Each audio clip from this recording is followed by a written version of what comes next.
अरमान रो रहा है। पूजा, अरमान रो रहा है, ध्यान कहाँ है तुम्हारा?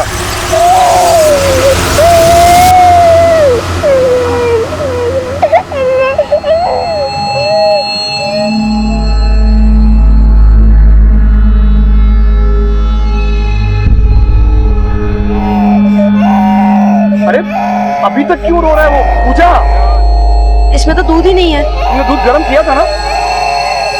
हाँ? हम शायद उसमें डालना भूल गए। ये भगवान, क्या हो गया तुम्हें यार? अरे ये क्या होगा? ओहो, लगता है टायर पंक्चर हो गया है। अच्छा, सामने ढाबा है, मैं वहां ले देता हूँ।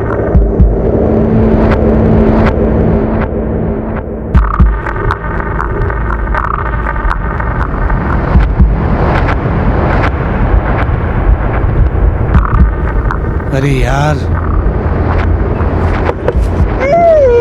पीछे वाला टायर पंचर हो गया।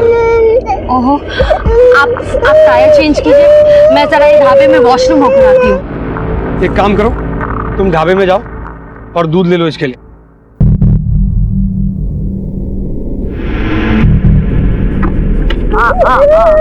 अरे भैया, ये वॉशरूम का है। मैम इधर से जाइए, पीछे है। Thank you.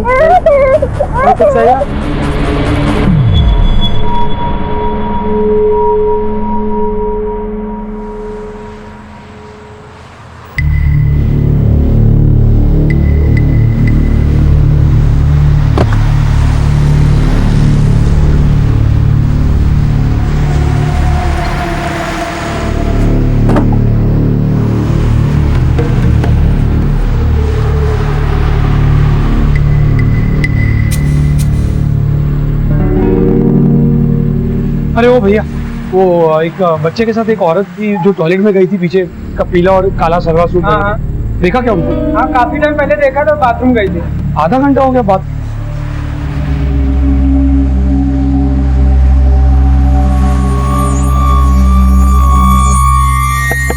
पूजा, पूजा,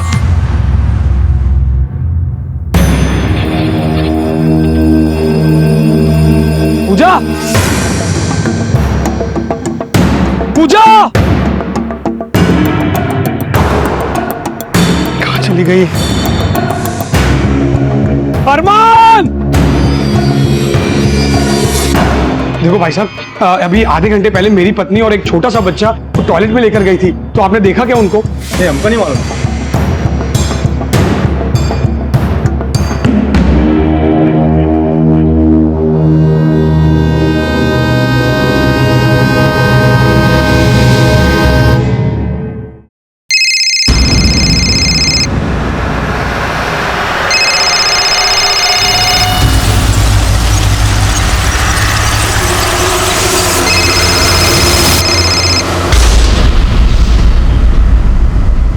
नमस्कार, आदाब।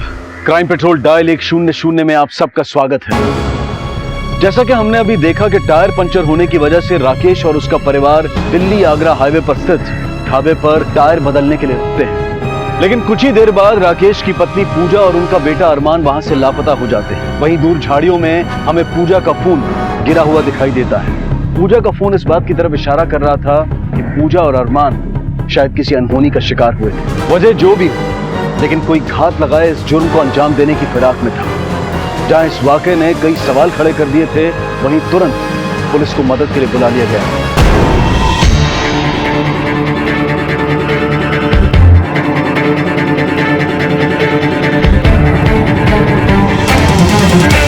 सर, हम ही आपको फोन किए थे। हमारे यहाँ पर हाईवे पर आकर गाड़ी खराब हो गई थी और मैं यहाँ इस एरिया में किसी को जानता तक नहीं। लगता है टायर पंक्चर हो गया है। सामने ढाबा है, वहां ले देता हूँ। आप टायर चेंज कीजिए, मैं जरा ये ढाबे में वॉशरूम होकर आती हूँ। हमारी बीवी यहाँ पर पीछे टॉयलेट में गई थी। उसके बाद जब हम चेक करने गए तो हमको कोई मिला ही नहीं वहां पर। आसपास सर्च करो। सर,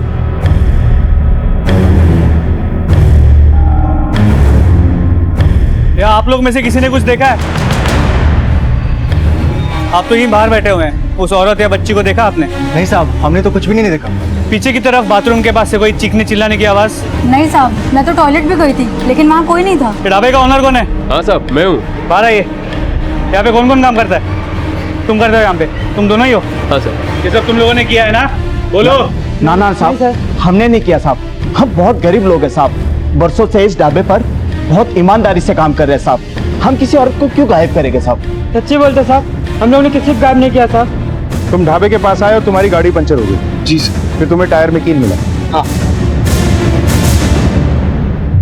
तुम्हारा ढाबा है ना? हाँ साहब। क्या चल रहा है? औरत बच्चे गायब हो रहे हैं यहाँ पे? नहीं साहब, हमारे ढाबे में ऐसा कुछ नहीं होता है। हमारा ढाबे का रिकॉर्ड साफ है साहब। साहब, उस आदमी और औरत को हम जानते भी नहीं है। हमने कुछ नहीं किया साहब। तुम्हें शक है किसी को? नहीं सर, हम तो एक नौकरी पेशा आदमी है और हमारी बीवी पूजा वो साधारण सी हाउसवाइफ है। हमारी किसी से क्या दुश्मनी हो सकती है सर? काम क्या करते हो? सर, हम आगरा के एसएच बिल्डर्स के यहाँ पर प्रोजेक्ट सुपरवाइजर हैं। सर यहाँ आसपास ऐसा कोई क्लू नहीं मिला जिससे ये पता चल सके इनकी मारपीट या कुछ छीना झपटी हुई हो। सर, ये झाड़ियों में ये मोबाइल मिला है। सर, ये तो पूजा का मोबाइल है। सर, जरूर कुछ ना कुछ गड़बड़ जरूर हुई है सर। सर, मेरी पत्नी पूजा, सर, बेटा अरमान है sir. Please sir, please please ढूंढिए ना सर, कैसे भी करके प्लीज सर। ठीक है, हमारे साथ थाने चलकर FIR दर्ज करवाइए।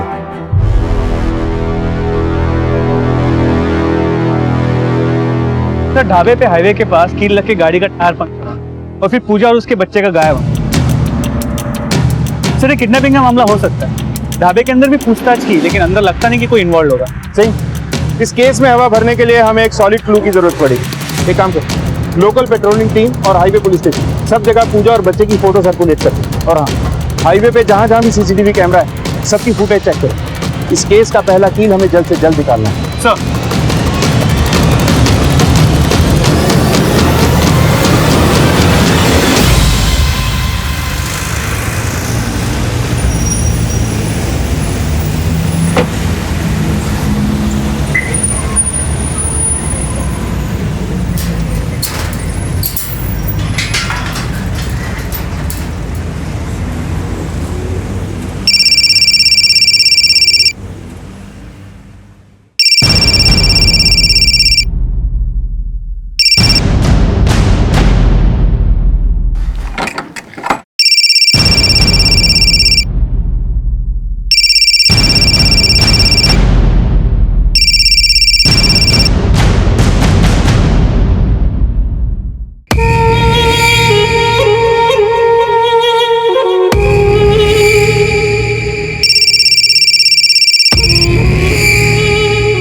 अगर तुमने मेरे पैसे टाइम पर नहीं दिए ना तो तुम बहुत बड़ी मुसीबत में पड़ जाओगे। प्रदीप सिंह। सर, हाईवे के पास के सभी CCTV फुटेजेस को चेक किया लेकिन पूजा या उसके बच्चे के बारे में कोई खबर नहीं मिली। सर, अगर ये केस किडनैपिंग का है तो राकेश को फिरौती के लिए कॉल बहुत जल्द आ जाएगा। मुझे नहीं लगता सही। इस केस के हालात पे गौर करें तो राकेश एक मामूली सी नौकरी करता है। उसके बीवी बच्चे को किडनैप करके किसी को कितने पैसे मिल सकते हैं? आखिर एक औरत अपने बच्चे के साथ क्यों और कहाँ गायब हो गई, वो भी एक ढाबे से? बड़ी अजीब बात है। ये मामला कुछ और ही है। जो अपने बच्चे को लेके खुद भी तो जा सकते हैं। सर, इस एंगल का कोई ट्रायंगल भी हो सकता है। हो सकता है कि ये पूरी प्लानिंग पूजा की है। उसने पहले किसी की मदद से गाड़ी को पंक्चर करवाया और जब गाड़ी ढाबे पे रुकी वॉशरूम जाने के बहाने उस आदमी के साथ वहां से भाग गई। क्योंकि ढाबे पे किसी ने भी चीखने चिल्लाने की कोई आवाज नहीं सुनी और ना ही वहां कोई स्ट्रगल के निशान है। और फोन तो वो खुद भी फेंक के जा सकती है ताकि कोई उसे ट्रैक ना कर सके। ये एंगल हो सकता है और ये भी हो सकता है कि राकेश का ही किसी से अफेयर है और वो अपनी पत्नी पूजा और बच्चे को रास्ते से हटाना चाहता हो।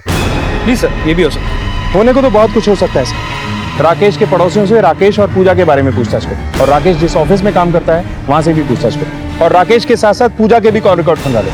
अगर लव अफेयर या कोई और एंगल है तो कुछ न कुछ हाथ जरूर लगे। सर,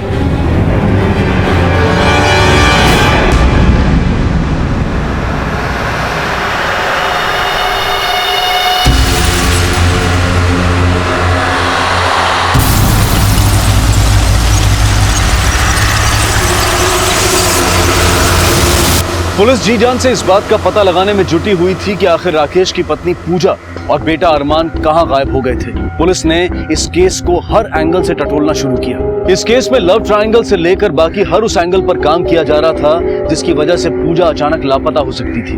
राकेश के पास आया वो फोन आखिर किसने किया था, और वो राकेश को प्रदीप के नाम से क्यों बुला रहा था? क्या राकेश का कोई राज था जिसकी वजह से ये जुर्म किया गया था, या फिर पूजा अपनी मर्जी से अरमान के साथ कहीं चली गई थी? पुलिस परत दर परत इस केस की सच्चाई जानने में जुटी हुई थी। ये आपके सामने जो राकेश और पूजा श्रीवास्तव रहते हैं, आप लोग इन दोनों को कब से जानते हैं? सर यही कुछ 4 साल से, जब से वो यहाँ रहने आए थे। सर राकेश ने हमें बताया था कि पूजा शादी से पहले सेल्स गर्ल का काम करती थी। उन दोनों ने लव मैरिज की थी, पर शादी के बाद उसने उसको काम करने से मना कर दिया। वो चाहता था कि वह घर पे रहकर घर और परिवार का अच्छे से ख्याल रखे। सर राकेश पूजा से बहुत प्यार करता है, लेकिन पूजा कुछ हमें मूडी सी लगती है। कुछ महीने पहले हमारी कॉलोनी में फंक्शन था, तो हम पूजा के घर में बुलाने गए थे, तो हमने उन दोनों के बीच थोड़ी सी अनबन सुन ली थी। हमें नहीं जाना है बस। अरे यार कमाल कर रही हो तुम, इतने दिनों से प्रधान बनकर होली के फंक्शन की तैयारियां करवा रही हो, और अब फंक्शन में जाने के लिए नखरा करे क्यों? नखरे? राकेश यही नखरे शादी से पहले आप सर आंखों पर रखते थे और अब इन्हीं पे सवाल खड़ा कर रहे हैं। पूजा शादी के पहले की बात कुछ और थी यार। अब तो तुम जानती हो कि हम एक प्राइवेट फर्म में नौकरी कर रहे हैं, महीने की जो इनकम हो रही है उससे गुजारा कर रहे हैं, एक ईमानदारी भरा जीवन जीने की कोशिश कर रहे हैं, तो थोड़ा बहुत तो एडजस्ट करना पड़ेगा ना यार। मतलब पूजा राकेश के साथ खुश नहीं है? ऐसा तो नहीं कहेंगे, पर हाँ ऐसा लगता है कि पूजा के शौक राकेश की तनख्वाह से कुछ ज्यादा ही है। अच्छा, तुम्हें कभी ऐसा लगा ये राकेश का किसी दूसरी औरत के साथ कोई चक्कर हो? नहीं सर, राकेश तो बिल्कुल ऐसा आदमी नहीं है। क्या कभी ऐसा लगा कि पूजा का किसी और आदमी के साथ कोई नाजायज रिश्ता है? सर ऐसा तो नहीं कहेंगे, पर किसी के दिल की बात हम क्या जाने।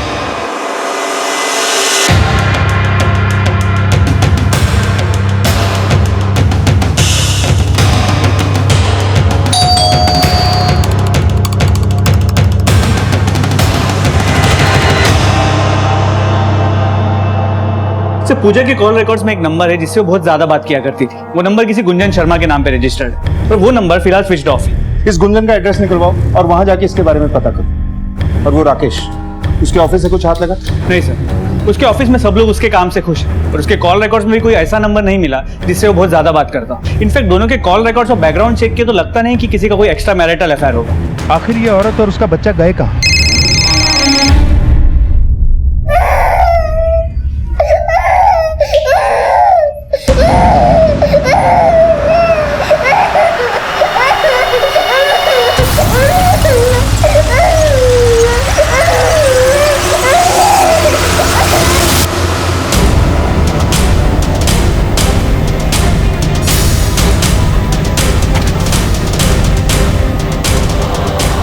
सुनिए जरा बाहर आई। हाँ सर। ये गुंजन शर्मा यही रहती है? तो पूजा के कॉल रिकॉर्ड्स में एक नंबर है जिससे वो बहुत ज्यादा बात किया करती थी। वो नंबर किसी गुंजन शर्मा के नाम पे रजिस्टर्ड है। जी साहब। ये कहाँ गई कुछ पता है? नहीं साहब, उस दिन से दिखी नहीं वो। आखिरी बार कब देखा? परसों 25 अगस्त को।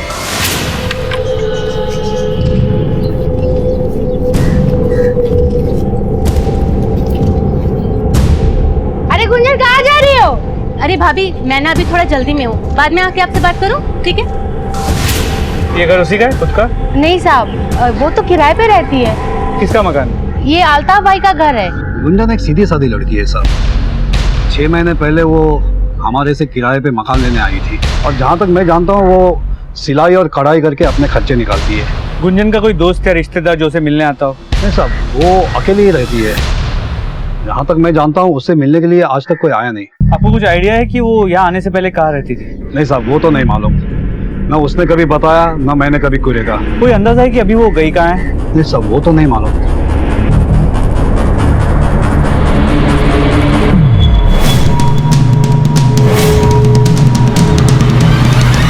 कल डीएसपी साहब के पास चलेंगे, तुम्हारा काम हो जाएगा। सर, पूछताछ के दौरान पता चला कि गुंजन 25 अगस्त को अपने घर से एक बैग लेके निकली थी, उसके बाद वो वापस लौटी ही नहीं। कॉल रिकॉर्ड के हिसाब से पूजा का गुंजन के साथ सबसे ज्यादा बात करनी। फिर 25 अगस्त को गुंजन का बिना किसी को बताए अचानक कहीं चले जाना, और 26 अगस्त को पूजा का भी गायब हो जाना। मामला गले नहीं उतर रहा है। सर एक मिनट। हेलो, क्या?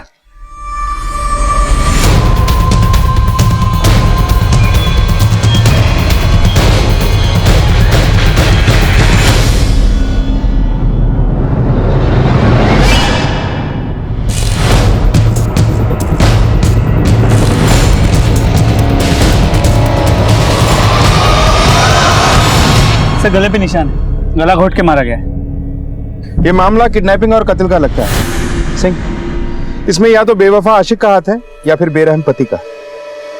सर पूजा की बॉडी तो यहाँ पे है, लेकिन उसका बच्चा अरमान कहीं नजर नहीं आ रहा।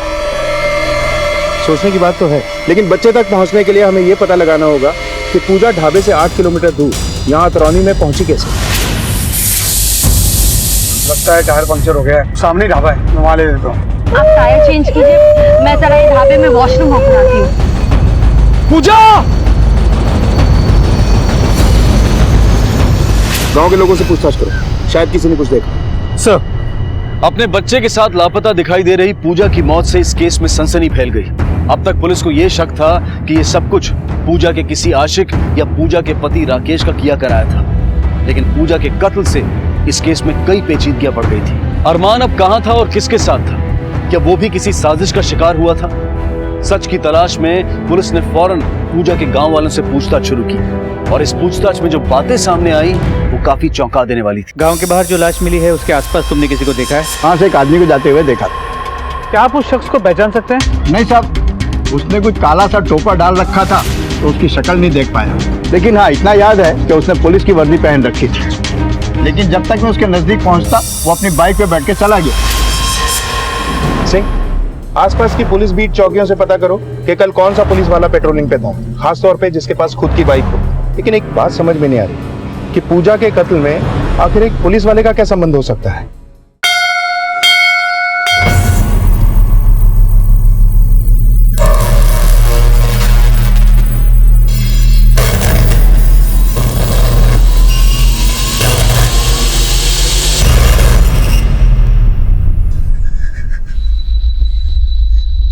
आपकी पहचान में कोई पुलिस वाला है?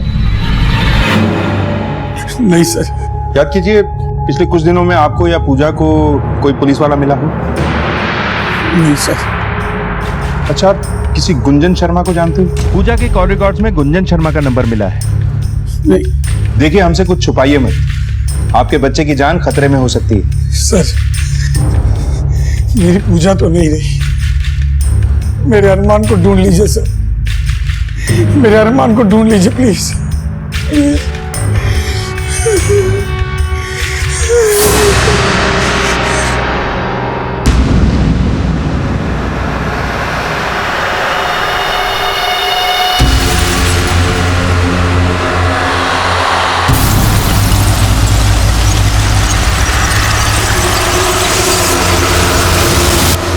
सर अतरौनी के पास के कुल 15 पुलिस चौकी में पूछताछ की, लेकिन उस दिन उस गांव में किसी भी पुलिस वाले का आना जाना नहीं हुआ। सिंह, पता करो कि आगरा और उसके आसपास हाल फिलहाल में कोई भी पुलिस वाला कहीं सस्पेंड हुआ है क्या? अगर हुआ है तो उसका पूजा और राकेश से क्या संबंध है? ये राकेश जरूर हमसे कुछ ना कुछ छुपा रहा है। सर,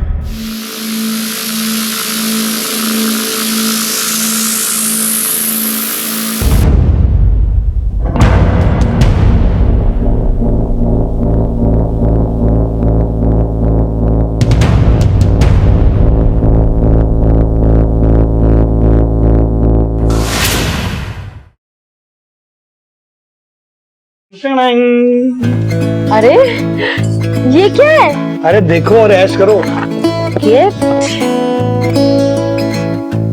वाओ, अच्छी है ना? बहुत प्यारी साड़ी है। हमें तुम्हारा यही अंदाज तो अच्छा लगता है, और तुम्हारी ये वर्दी। और अगर ये वर्दी नहीं रही तो तुम हमको छोड़कर चली जाओगी। तो तुम क्या बोल रहे हो? हमने तुमसे एक झूठ बोला है। झूठ? कैसा झूठ?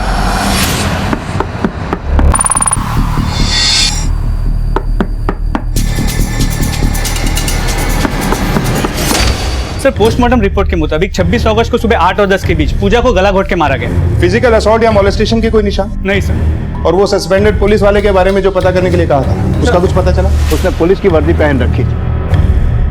सर आगरा है उसके आसपास के किसी भी पुलिस थाने में पिछले 2 साल में कोई भी पुलिस वाला सस्पेंड नहीं हुआ है। आखिर ये पुलिस वाला हो कौन सकता है? सर ये गुंजन के कॉल रिकॉर्ड्स, इसके मुताबिक 26 तारीख को उसकी मोबाइल की लोकेशन ढाबे की थी। सर इस पूजा और अरमान की किडनैपिंग और पूजा के मर्डर में इस गुंजन का कोई कनेक्शन हो सकता है? बिल्कुल हो सकता है, क्योंकि गुंजन भी 25 अगस्त से लापता है। इसका फोन ऑन हुआ?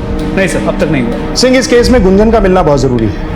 पता करो कि गुंजन का सिम कहाँ से खरीदा गया, ताकि उसकी हिस्ट्री निकालकर ये पता कर सके कि गुंजन और पूजा का आपस में क्या कनेक्शन है। सर गुंजन और पूजा एक दूसरे को बहुत अच्छे से जानते हैं, फिर राकेश ने ये क्यों कहा कि वो गुंजन को नहीं जानता? किसी गुंजन शर्मा को जानते हो? नहीं। एक काम करो, राकेश के पड़ोसियों से पूछताछ करो, क्या किसी ने गुंजन और पूजा को आपस में मिलते हुए देखा है? और ढाबे पे भी पूछो, क्या 26 अगस्त को किसी ने गुंजन को वहां देखा है? आखिर पता तो चले कि गुंजन वर्दी वाले और राकेश का आपस में कनेक्शन क्या है। सर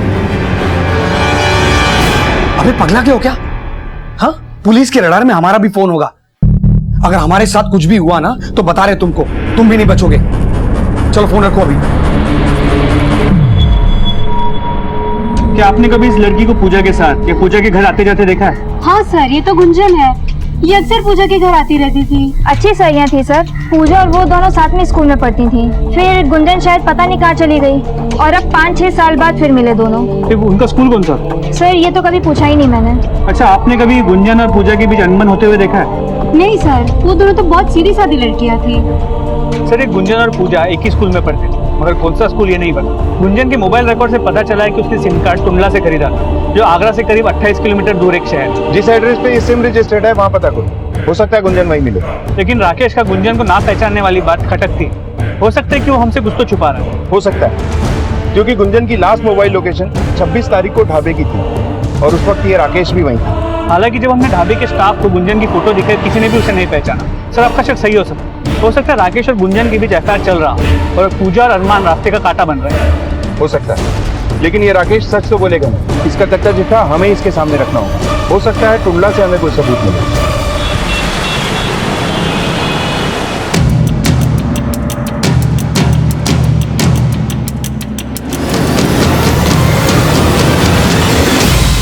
अपनी बहन को कहाँ छुपा के रखा है? सच बता। छुपा के? सर हम तो उससे खुद ही 6 महीने से नहीं मिले। देख गुंजन एक मर्डर केस में शक के दायरे में, अगर तू उसे छुपा रहा है तो खुद अंदर जाएगा। सर हम क्यों छुपाएंगे कुछ, हम सच बोल रहे हैं। वो एक अच्छी लड़की है, वो तो घर बेचने की बात पे हमारी अनबन हो गई और नाराज होकर वो आगरा चली गई। पूरी बात बता। सर ये हमारा पैतृक घर है, वो इसे बेच के आगरा में एक फ्लैट लेना चाहती थी जिसमें वो अपना टेलरिंग ट्रेनिंग सेंटर वगैरह खोल सके। हमने मना कर दिया और गुस्से में आके यहाँ तक कह दिया कि इस घर पे तुम्हारा कोई हक नहीं है। बस इतनी सी बात है सर। और इतनी सी बात पे तुझसे 6 महीने से नहीं मिला, पुलिस को समझता क्या है बे तू? सर उसने खुद ही बोला था कि हमसे कांटेक्ट मत करो, फिर हमको भी थोड़ा सा ईगो आ गया बस। ये पूजा और गुंजन एक ही स्कूल में पढ़ते थे, कौन सा स्कूल है वो? सहारनपुर में आर्या पब्लिक स्कूल में 2-3 साल साथ पढ़ी थी, फिर बापूजी का देहांत हो गया तो उसको वापस यहाँ टुंडला आना पड़ा। सहारनपुर? जी, लेकिन सर हमारी बहन बहुत अच्छी लड़की है, वो कोई गलत काम कर ही नहीं सकती। आपको कुछ गलतफहमी हुई लग रहा है।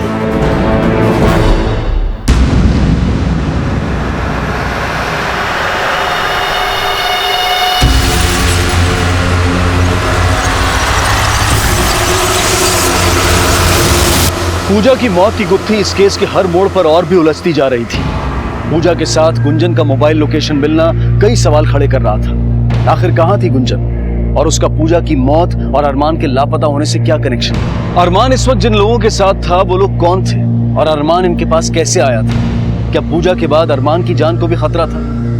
अब तक की घटनाओं से एक पुलिस वाले का नाम सामने आया था। आखिर कौन था ये पुलिस वाला और पूजा के कत्ल में उसका क्या रोल था? इस केस का अगला पड़ाव पुलिस के लिए इतना चौंका देने वाला था कि इस पड़ाव के बाद इस केस की दिशा और दशा दोनों की बदल गई। सर ये पूजा सहारनपुर से थी, तो हो सकता है कि राकेश भी उससे सहारनपुर में ही मिला। सहारनपुर में राकेश के बारे में पता करो, खबरी को बोलो कि राकेश पे नजर रखे। मैं राकेश के घर का सर्च वारंट निकलवाता हूँ। अब तो इस गेम की बैंड बजानी ही पड़ेगी।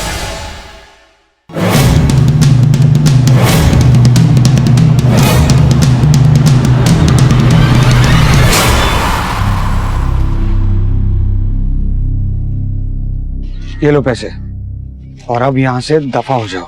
दफा हो जाऊं? अभी तो कमाई करने का मौका मिला है। प्रदीप सिंह,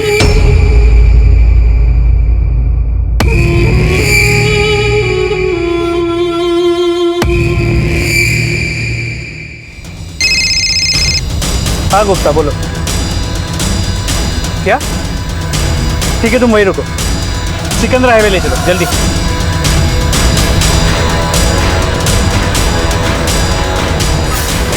सलाम साहब।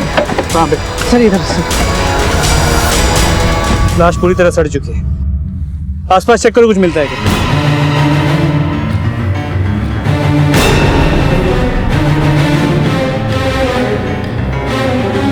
सर, ये बैग मिला है, लगता है इसी का है। चेक करो सर।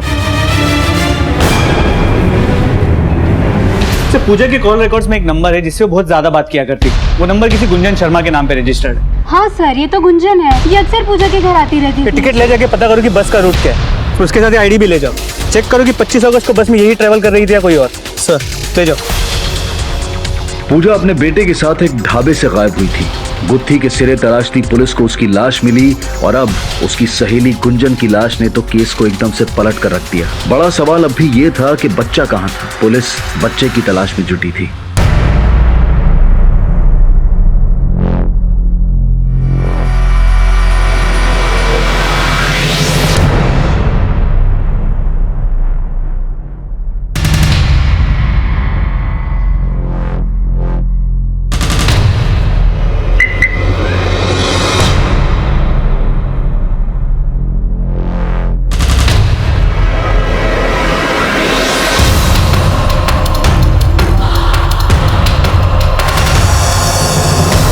पोस्टमार्टम रिपोर्ट के मुताबिक गुंजन का मर्डर पूजा के मर्डर से एक दिन पहले मतलब 25 अगस्त को शाम 5 से 7 के बीच किया गया। दोनों को मारने का तरीका एक ही, गला घोट के। और सर गुंजन के बॉडी के पास हमें उसका मोबाइल फ़ोन भी नहीं मिला। और सर हैरानी की बात यह है कि 26 अगस्त को गुंजन के मोबाइल की लोकेशन पहले ढाबे की थी और फिर उस लोकेशन की थी जहाँ पे पूजा को मारा गया। सर अगर गुंजन 25 तारीख को मर चुकी है तो उसकी मोबाइल की लोकेशन उन दो जगहों की कैसे हो सकती है? सिंह, कहीं ऐसा तो नहीं कि गुंजन और पूजा दोनों का कातिल कोई एक ही है, जिसने पहले गुंजन का खून किया फिर गुंजन का फोन अपने पास रखा। इसलिए गुंजन और पूजा दोनों के मर्डर स्पॉट पे वो फोन एक्टिव था। लेकिन ये सब कुछ पता लगाने के लिए हमें गुंजन की कॉल रिकॉर्ड्स को एक बार फिर से खंगालना होगा। पता करो कि 25 अगस्त से 2 हफ्ते पहले तक गुंजन के नंबर पे कहां से कॉल आए और उसने किसे किसे कॉल किया। सिंह, इस केस में जरूर कुछ ऐसा है जो हमारी आंखों के सामने तो है लेकिन हम उसे देख नहीं पा रहे।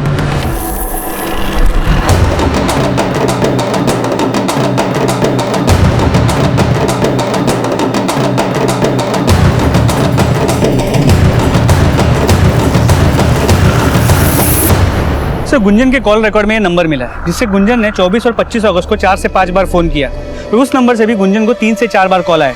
सर ये नंबर किसी वीरेन चुग के नाम पे रजिस्टर्ड है। जब हमने वीरेन चुग से बात की तो उसने कहा कि वो तो गुंजन को जानता ही नहीं, लेकिन वो पूजा को जानता है। हेलो सर, अभी मैंने राकेश की गाड़ी में एक लड़की को बैठते देखा। देखो हमको एक बात समझ में नहीं आ रही, क्यों हमारा पीछा कर रही हो तुम? अरे इतने सारे पैसे तो दे चुके हैं यार तुमको। अरे हम माफी मांगते हैं उस बात की तुमसे।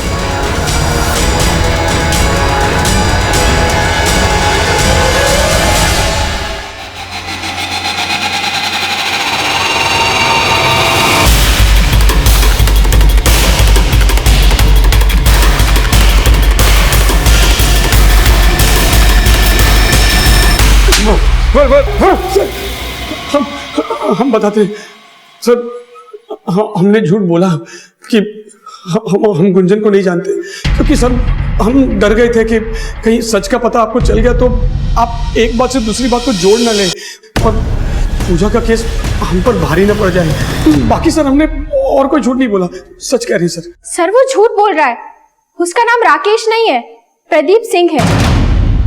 उसकी शादी हमारी दीदी माधुरी के साथ बरेली में हो रखी थी, लेकिन शादी के 2 साल बाद एक दिन जब वो घर आया तो बहुत घबराया हुआ था।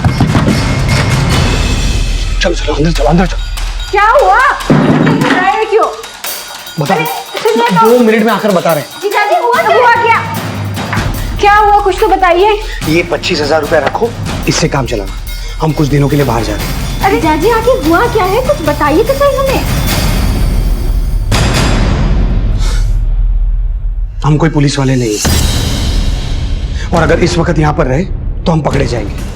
हाँ सर, हम झूठ बोले थे कि हम पुलिस वाले हैं, क्योंकि वर्दी पहनने के बाद हमको इज्जत और रौब मिल रहा था।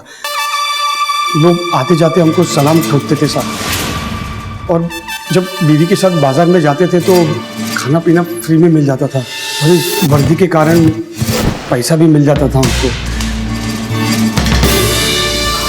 इसी झूठी शोहरत की लालच में हम दुनिया वालों से झूठ बोले। सर 5 साल तक हमारी बहन ने उसका पागलों की तरह इंतजार किया, सिर्फ इस उम्मीद में कि वो वापस आएगा। हमने भी ढूंढने की उसे बहुत कोशिश की, लेकिन कुछ नहीं पता चला। लेकिन अब से 3 महीने पहले हमारे एक जानकार मोहन भैया ने उसे आगरा में देखा। हाँ माधुरी, मैं सच बोल रहा हूँ। तुम्हारा प्रदीप आगरा के वशिष्ठ कॉलोनी में राकेश श्रीवास्तव के नाम से रह रहा है और वो वहाँ किसी बिल्डर के यहाँ सुपरवाइजर का काम कर रहा है।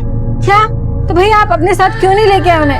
अरे हम तो उससे मिले ही नहीं माधुरी, लेकिन इतना पता चला कि वो शादी कर लिया है और उसका एक बच्चा भी है। नहीं सर, आप ये क्या कह रहे हैं? ज्यादा नाटक मत करो। तुम भी जानते हो कि तुम्हारी पहली पत्नी ने तुम्हारी बेवफाई के बारे में जानकर 3 महीने पहले ही आत्महत्या कर ली थी। बोलो। आत्महत्या? रीटा ने तो हमको इसके बारे में कभी कुछ बताया भी नहीं। सर, झूठे से झूठ बोलकर हमने कोई गलती नहीं की है। उसकी वजह से हमारी बहन ने आत्महत्या की। तभी हमने सोच लिया था कि हम इसे चैन से जीने नहीं देंगे, इसलिए हम 1 महीना पहले आगरा आए और सीधा उसके घर के पास जाकर उसे धमकी दी। अगर तुमने हमारी दीदी के लिए पैसे नहीं दिए ना, तो तुम्हारा सारा झूठ तुम्हारी इस दूसरी बीवी के सामने रख देंगे। देखो मेरी सर, ये सच है कि हम नकली पुलिस ऑफिसर बनकर बहुत गलत किए। बरेली से भागने के बाद जब हम सहारनपुर आए, तब भी हम 1-1.5 साल तक इस वर्दी का इस्तेमाल करते रहे और इस दौरान हमको पूजा से प्यार हो गया।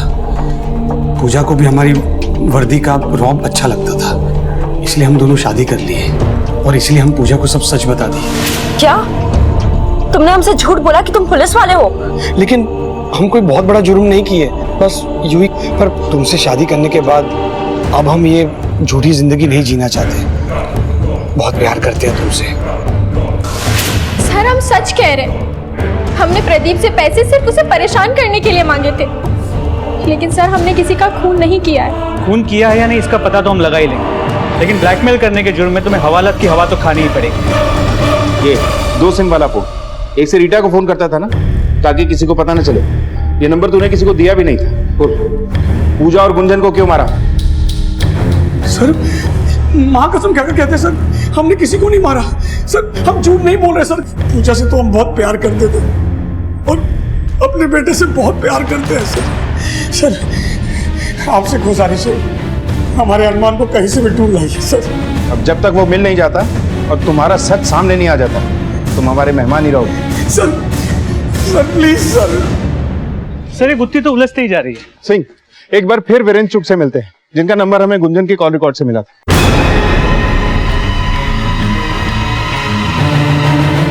नहीं सर, हम इसे नहीं जानते। और इसे? हाँ सर, ये वही औरत है जो अपना बच्चा हमें देने वाली थी। सर, हमारी शादी को 10 साल हो गए हैं और हमें एक बच्चे की चाह थी, तो पूजा ने हमें बताया कि उसके पास एक ऑफर था। सर देखिए, आप तो जानते ही हैं कि अडॉप्शन एजेंसी से बच्चा अडॉप्ट करना इतना आसान नहीं होता। रिजेक्शन भी हो सकता है। अगर आप लोग चाहे तो मैं बिना किसी कानूनी कार्रवाई के आपको बच्चा दिला सकती हूँ। वो दरअसल मुझे मेरे पति के इलाज के लिए पैसे चाहिए, 9 लाख रुपए। उसके बदले मैं आपको अपना बच्चा दे सकती हूँ। हर माँ की तरह मैं भी अपने बच्चे से बहुत प्यार करती हूँ, पर मैं मजबूर हूँ। अगर आप चाहते तो मैं किसी भी कानूनी कागज पर अपनी साइन कर दूंगी और आपसे ये वादा करती हूँ कि मैं अपना बच्चा कभी वापस नहीं लेने आऊंगी। Thank you. तो अब वो बच्चा कहाँ है? सर, बच्चा हमारे पास नहीं है। हम बच्चे को अडॉप्ट करने वाले थे और 27 तारीख को बच्चा हमारे पास आने वाला भी था। सर, हमने 25 तारीख को पूजा का फोन ट्राई किया, लेकिन उसका फोन लग नहीं रहा था। 26 तारीख को सर उसका एक मैसेज रिप्लाई आया, डील कैंसिल। उसके बाद पूजा का फोन स्विच ऑफ हो गया। ये पूजा अपने पति की बीमारी का बहाना बना के बच्चे को बेचना चाहती है। बात को समझ में नहीं आया। हैरानी की बात है कि बच्चे को बेचा भी नहीं गया और बच्चा गायब भी हो गया।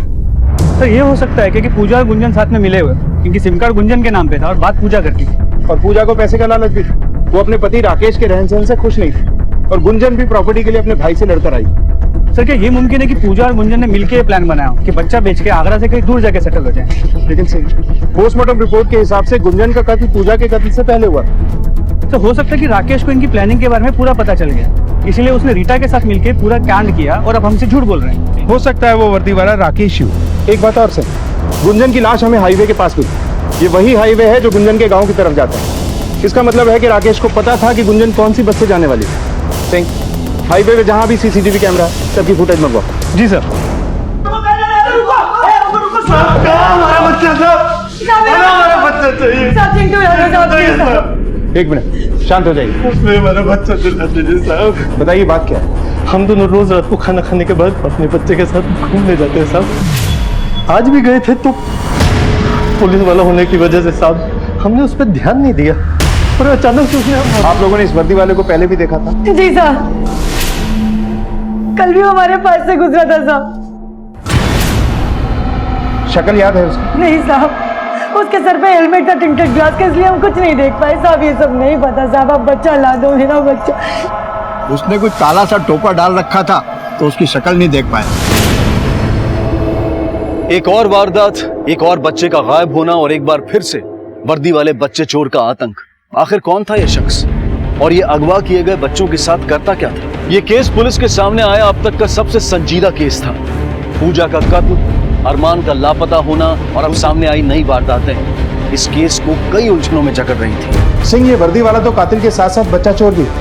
राकेश के बेटे अरमान के साथ अब इनका चिंटू गायब। ये गुत्थी तो बच्चा चोर गैंग की तरफ इशारा करती है। पर अब तक हमें लग रहा था कि वो वर्दी वाला राकेश था, लेकिन ये राकेश तो लॉकअप में बंद है। सर ये देखिए, ये वही बस है जिससे गुंजन आगरा से टुंडला की तरफ निकली थी। और सर अब ये देखिए, यहाँ पे बस के पीछे बाइक पे वर्दी वाला। स्टॉप करो, जूम करो। ये बाइक का रजिस्ट्रेशन नंबर, इससे बाइक के ओनर तक आसानी से पहुंच सकते हैं।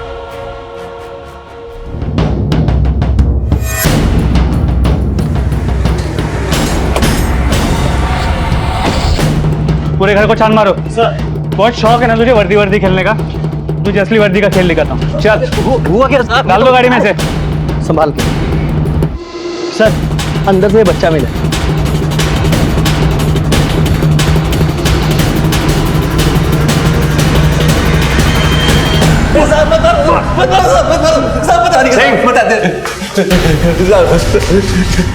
साहब हम ही वो नकली पुलिस वाले, पैसों की लालच और वर्दी की आड़ में हम ही बच्चों को अगवा किया करते थे। मतलब इस पूरे कांड का मास्टरमाइंड तू ही है? नहीं साहब, हम नहीं, पूजा साहब। पूजा? जी साहब, पूजा को हम तब से जानते हैं जब वो गुंजन के साथ स्कूल में पढ़ती थी। गुंजन ने उसे बताया था कि विनोद भैया के पास काम नहीं है, काफी परेशान रहते हैं। लेकिन पूजा ऐसा कर क्यों रही?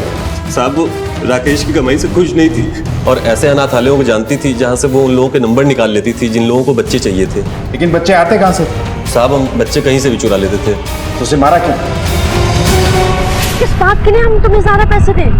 अब तक तुझसे पे की बच्चा चुराया है, और क्लाइंट ढूंढने से लेकर बच्चा चुराने तक पूरा दिमाग हमारा होता है, तुम्हारा नहीं। जो भी पैसा कमाते हैं ना, वो वर्दी की वजह से कमाते हैं, तुम्हारी वजह से नहीं। तुम नहीं तो कोई और सही। 28 अगस्त को हमें कुछ भी करके चुग और उसकी पत्नी को बच्चा देना था। हमने सोचा ये डील हम अकेले कर लें और पूरा पैसा ले लें और पूजा वो साइड कर दें। मतलब गुंजन भी तुम्हारी पार्टनर? नहीं साहब, गुंजन को तो इस बारे में कुछ पता ही नहीं था। गुंजन को किसने मारा?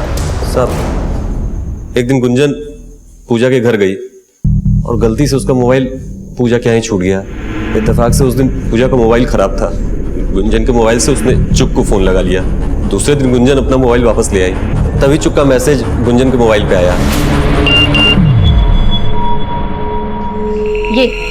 ये तुम्हारा एसएमएस है ना, जो तुम्हारे क्लाइंट ने भेजा था और गलती से मेरे मोबाइल में आ गया और मैंने पढ़ भी लिया है। तुम्हारा और पूजा का भांडा तो मैं पुलिस और गांव वाले में जाके फोड़ती हूँ। और हाँ, तुम प्रॉपर्टी की बात कर रहे थे ना, मैं तो चली जाऊंगी आराम से टुंडला, और देखना वहां पे ना प्रॉपर्टी बेच के आगरा में फ्लैट लूंगी, और तुम और पूजा सड़ते रहना जेल में। हम डर गए साहब। हमने सोचा कि अगर पूजा पकड़ी जाएगी तो हम भी पकड़े जाएंगे, इसीलिए जब वो 25 तारीख को आगरा से निकली ना,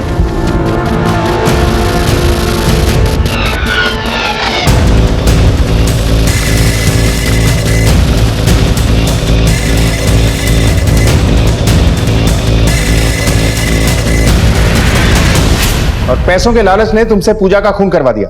ढाबे के पास हाईवे पे कील तुम्ही ने रखे थे ना। तुम्हें पता था कि पूजा राकेश के साथ एक दिन के लिए दिल्ली घूमने जा रही है। जी साहब। पूजा क्या कर रहे हो? अगर किसी ने देख लिया तो गड़बड़ हो जाएगी। बहुत अच्छी डील है, बहुत अच्छी डील है। 10 लाख का आसामी है। हाँ, तुम अपना 70% रख लेना। पर विनोद, राकेश मेरे साथ है, वो वहाँ टायर चेंज कर रहा है। टायर चेंज कर रहे हैं तो आधे घंटे गैंग ही जाएंगे। अरे यार, चलो तुम बचा तुम्हारा।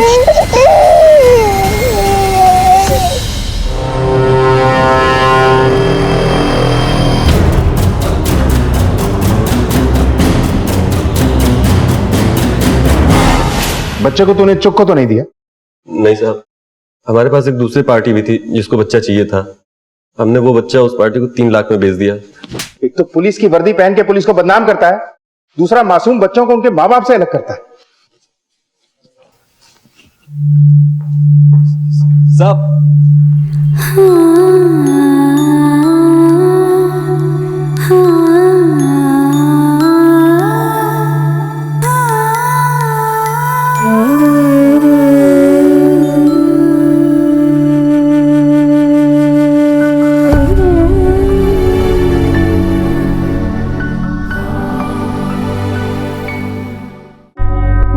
पूजा का लालच ही उसके नाश का कारण बना।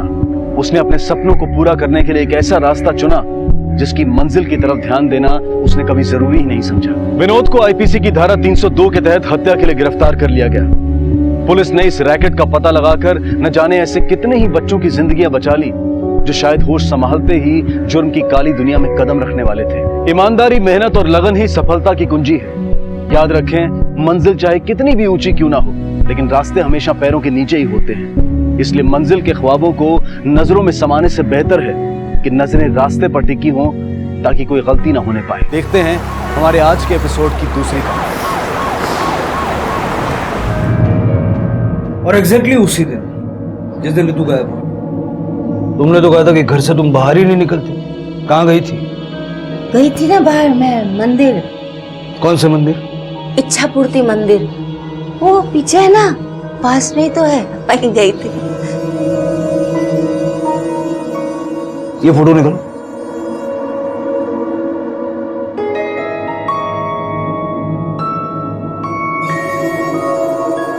ये फोटो लो और इच्छा पूर्ति मंदिर जाओ, पता करो कि ये वहां गई भी थी या नहीं। पता तो चले सच बोल रही है या झूठ।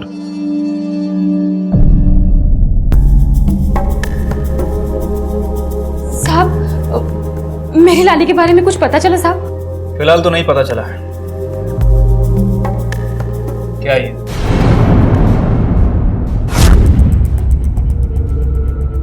साहब, वो मैं उस दिन खाई में थी तो। ऐसी कैसी खाई? इतनी छोटी बच्ची नहीं दिखी तुम्हें? चलो मान लेते हैं कि तुम जल्दी में थी, बच्ची को धक्का लगा, लेकिन पीछे मुड़कर भी नहीं देखा। साहब, बाद में मेरे को बुरा लगा, लेकिन कोई दूसरा बच्चा होता तो उसके साथ भी यही करती तुम? तुम्हें इल्जाम लगाया था ना रितु पर। कहीं ऐसा तो नहीं कि रितु से बदला लेने के चक्कर में तुम्ही ने उसे गायब किया? मेरी लाली को रितु नहीं मारा साहब। ऐसा आरोप मेरे ऊपर मत लगाओ साहब। मैं किसी बच्ची को काय को मारेगी साहब? और रितु तो मेरी लाली जैसी है साहब। साहब, आप बरोबर बोले कि मैं रितु को पसंद नहीं करती, लेकिन साहब मैं उसको मारेगी नहीं। बहुत दया आती है साहब उसकी। बेचारी का तो नसीब ही खराब है। साफ साफ बताओ क्या बोलना चाहती हो? रितु के माँ बाप को तो उसकी कुछ परिचय नहीं है। आखा दिन वो इधर उधर घूमती रहती है।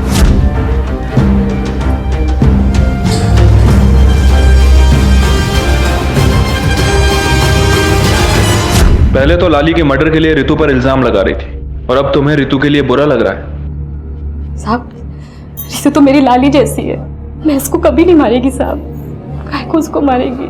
नहीं साहब। ठीक है, मंदिर में या मंदिर के आसपास किसी ने तुम्हें आते जाते देखा नहीं। सच बताओ, कहाँ गई थी? अगर यहाँ नहीं बताओगी तो लॉकअप में ले जाके पूछेंगे, और लॉकअप में हम किसी की उम्र का लिहाज नहीं करते। शनिवार बाबा के मंदिर गई थी मैं। ओ हाँ, शायद। कौन? वो तांत्रिक है। तांत्रिक? हाँ, वो बेटा, मैं उनके पास 3-4 बार पहले भी गई हूँ। वो कुछ तंत्र मंत्र कर रहे हैं, सिर्फ इसलिए कि तुझ में अंदर से माँ बनने की इच्छा पैदा हो। वो तेरे लिए मैं डाइट का खाना बनाती हूँ ना, तो बाबा जी की दी हुई थोड़ी सी बबूती उसमें मिला के तुझे खिला देती हूँ, और कुछ नहीं बच्चे।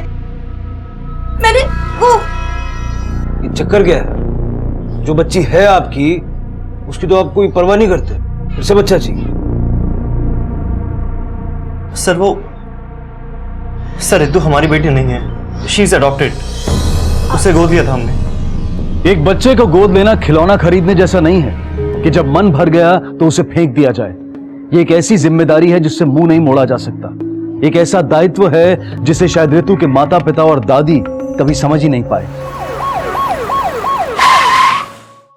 सर, नीलम के कॉल रिकॉर्ड से ऐसे किसी भी शख्स का नाम सामने नहीं आया जो रितु को गायब करने में उसकी मदद कर सके। सर फोन ट्रायंगुलेशन रिकॉर्ड के हिसाब से जिस दिन रितु गायब हुई नीलम की लोकेशन सोसाइटी की थी, वो पूरे दिन सोसाइटी में ही थी। हाँ, लेकिन उसने इल्जाम लगाया कि रितु की फैमिली उसे लाइक नहीं करती, क्योंकि रितु उनकी सगी बेटी नहीं है बल्कि एडॉप्टेड है। मुझे भी अभी पता चला, और हो सकता है कि इसीलिए वो लोग रितु के साथ में बुरा सलूक करते हैं। गोखले, गोद लिए हुए बच्चों के घर से भाग जाने के बहुत सारे केसेस सामने आते हैं। ऐसा तो नहीं कि रितु भी भाग गई हो सकता है सर, स्पेशली जब उसे किसी ने उकसाया हो। गोखले, मुझे लगता है कि उसकी गुमशुदगी इस एडॉप्शन के एंगल से जुड़ी हुई, या फिर हो सकता है कि उसे किसी से डर था। सर ऐसा भी तो हो सकता है कि रितु ऐसा कुछ जानती हो जो किसी और को ना पता हो। जो भी है गोखले, लेकिन अगर रितु घर से भागी भी है तो उसकी जान को बाहर उतना ही खतरा है, क्योंकि इन सारे केसेस में रितु का नाम कहीं ना कहीं जुड़ा हुआ है। 2 बच्चियों की हत्या और अब खुद रितु का गायब हो जाना। इससे पहले कि उसे कुछ हो जाए हमें उसे ढूंढना पड़े। Okay sir. सच चाहे जो भी हो, लेकिन रितु की गुमशुदगी के पीछे उसके परिवार की लापरवाही एक बहुत बड़ा कारण था। और पुलिस के अनुसार रितु की गुमशुदगी जो सिर्फ हादसे नहीं थे बल्कि सोची समझी हत्याएं थी।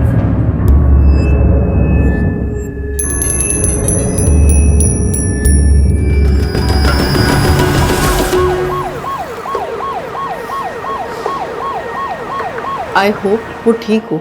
मैंने ही उसका नाम रितु रखा था। 2 साल की थी तब उसे अडॉप्ट किया गया था। वेरी स्वीट गर्ल, बहुत ही एक्टिव थी, सब कुछ बहुत जल्दी सीख जाती थी। लेकिन घर पे तो बड़ी चुपचाप और सहमी सहमी से है। सरप्राइजिंगली सर, एक्चुअली हमारे यहाँ एक पॉलिसी है हर 3 साल के बाद अडॉप्ट किए गए बच्चे की अपडेट करने की, वो फैमिली में एडजस्ट हो पा रहा है कि नहीं। जब वो 5 साल की हुई तब तो हमने मीटिंग की थी, पर जब वो 8 साल की हुई तब क्या? तब हमने उसकी फैमिली से कांटेक्ट करने की कोशिश की, पर उसकी फैमिली ने कोई टाइम ही नहीं दिया, हमेशा हमें अवॉइड करते थे, और आखिरकार उन्होंने हमें फोन पे बात करवा दी और बस मामला खत्म हो गया। बच्ची के असली माँ बाप के बारे में जानकारी देंगी? जी नहीं सर, वो तो हमें रास्ते पे मिली थी। हमने पेपर में इश्तिहार भी दिया था, FIR भी दर्ज करवाई थी रूल्स के मुताबिक, पर आज तक किसी ने कांटेक्ट करने की कोशिश नहीं की। एक हंसती खेलती नॉर्मल बच्ची की ये हालत कर दी तुम लोगों ने। ऑर्फनेज से भी बात की हमने। सोसाइटी के एक एक आदमी को पता है तुम लोगों ने रितु के साथ कैसा सुलूक किया। सीधे सीधे बोल, क्या किया रितु के साथ? पहले गोद लिया और जब ऊब गया तो छुटकारा पाने के लिए मार दिया उसे। नहीं सर, ऐसा कुछ भी नहीं है सर। हम सिर्फ थोड़ा सा सख्त थे उसके साथ सर, कुछ भी नहीं किया हमने। हाँ सर, हमने कुछ भी नहीं किया उसके साथ। वो तो बच्ची बिगड़ ना जाए। ये नाटक मेरे आगे मत करना। उसकी गुमशुदगी की रिपोर्ट भी तुमसे लिखवानी पड़ी हमें। कितनी परवाह है तुम्हें उस बच्ची की हम जानते हैं।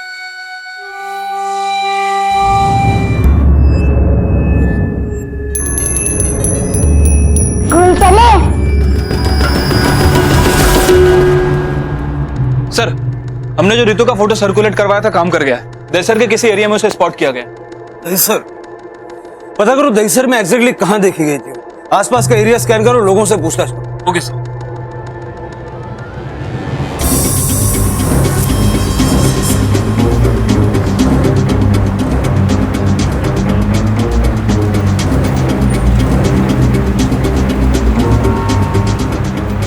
इस बच्ची को देखा है कहीं? देखा तो है, एक औरत थी इसके साथ। मैंने ही नहीं छोड़ा था। कहाँ पे छोड़ा था? Mega city shopping centre mall पर।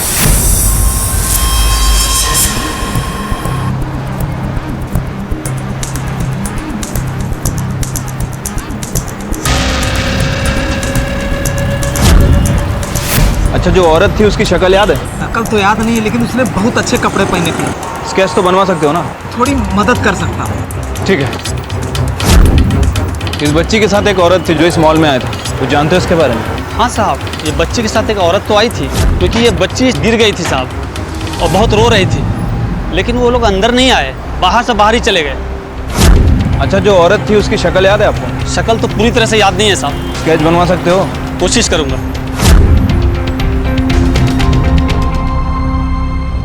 सर, तीनों से ही पूछताछ की है। तीनों ने जो डिटेल्स दी है उसके हिसाब से हमने स्केच मंगवाया। किसी और को पहचाना उन तीनों ने? नहीं सर। सर, नीलम, मीरा, क्षितिजा और रितु की मां श्रुति, इन सभी के फोटो दिखाए। इनमें से किसी को नहीं पहचाना। उनका कहना है कि ये औरत कोई और ही है। सर, बात करने पर ऐसा लग रहा था कि खुद भी कॉन्फिडेंस नहीं है। फिर उन्हें स्केच बनवाया। सर, मुझे नहीं लगता कि हमें इस स्केच से कुछ हासिल हो। आई नो गोखले, लेकिन इस वक्त हमारे पास कुछ भी नहीं है सिवाय इस स्केच के। एक काम करते हैं, सुलेखा सोसाइटी में चल के ये स्केच वेरीफाई करते हैं। क्या चालू है इधर? सब पता नहीं है कौन है, हमारी सोसाइटी में आके हम ही से काम छीन रही है। तूने ठेका ले रखा है इस सोसाइटी में काम करने का कि केवल तू ही काम करेगी? नहीं साहब, ऐसा नहीं है। इधर कैसा है कि सभी लोग हम ही लोग को काम पे रखते हैं। हम लोग इधर कितने सालों से काम कर रहे हैं। और अमन सर को अगर काम वाली चाहिए तो मेरे को बताते ना, कि पता नहीं कौन है ये। अमन? लेकिन अमन के उधर तो मीरा काम करती है ना। वही तो साहब, पता नहीं किधर है वो। 2-3 दिन से काम पे भी नहीं आई है। हम लोग को बोल के जाती तो ये घुसती नहीं ना। ठीक है अपना अपना काम करो, जाओ चलो जाओ जाओ जाओ। मुखले, ऋतु 2 दिन से गायब है और मीरा भी 3 दिन से नहीं है। ऋतु का गायब होना और मीरा का नहीं आना ये आपस में कनेक्टेड तो नहीं? Meera is very good. मैं तो सभी को कहता हूँ कि घर में बच्चे हो तो मीरा को ही रखे। मतलब जैसे सोसाइटी के लोग बताते हैं, मीरा को सोसाइटी के बच्चों से लगाव था, खास करके ऋतु से। हाँ सर। गोखले, अब तक हम सोच रहे थे कि कहीं ऋतु को कोई नुकसान न पहुंचाना चाहता हो, लेकिन कहीं ऐसा तो नहीं कि ऋतु को उसके माँ बाप से बचाने के लिए अगवा किया गया हो? सर मीरा के घर जाके पूछताछ करो, देखो क्या मिलता है। Okay sir.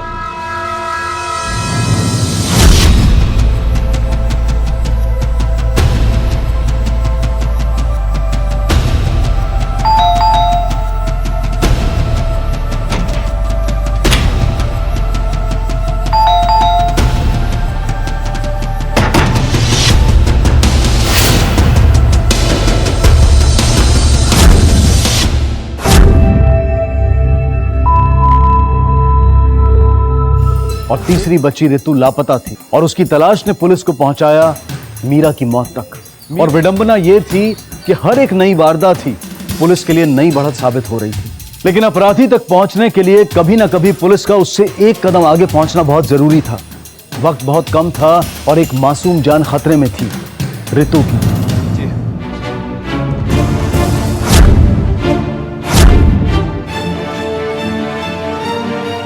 Hello sir, body को पोस्टमार्टम के लिए भेज दिया। हाँ सर, तलाशी जारी है। 1 मिनट सर, मैं आपको बाद में कॉल करता हूँ।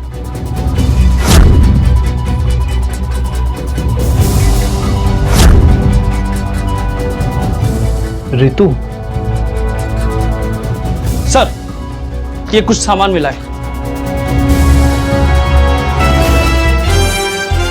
इसका मतलब ये हुआ कि ऋतु इसी घर में थी। फॉरेंसिक ले भेजो। ये स्कूल ड्रेस, ये जूते, कपड़े, किताबें, ये ऋतु के हैं? हाँ सर, लग तो ऋतु के ही रहे हैं। लग तो रहे हैं मतलब? मानता हूं कि तुम दोनों को ऋतु की कोई परवाह नहीं, उसकी चीजें ही पहचान लेते हैं। सर हम कोशिश कर रहे हैं सर आपकी मदद करने की। वो दिख रहा है। सर मीरा के बारे में पूछताछ कर एक ही बात सामने आई है कि वो ऋतु के काफी क्लोज थी और सोसाइटी वाले भी ये बात मानते हैं। सर इस केस में ऋतु का गायब हो जाना, सर आई थिंक आपका अंदाजा सही था। मीरा ने ही ऋतु को गायब किया होगा उसके माँ बाप से बचाने के लिए।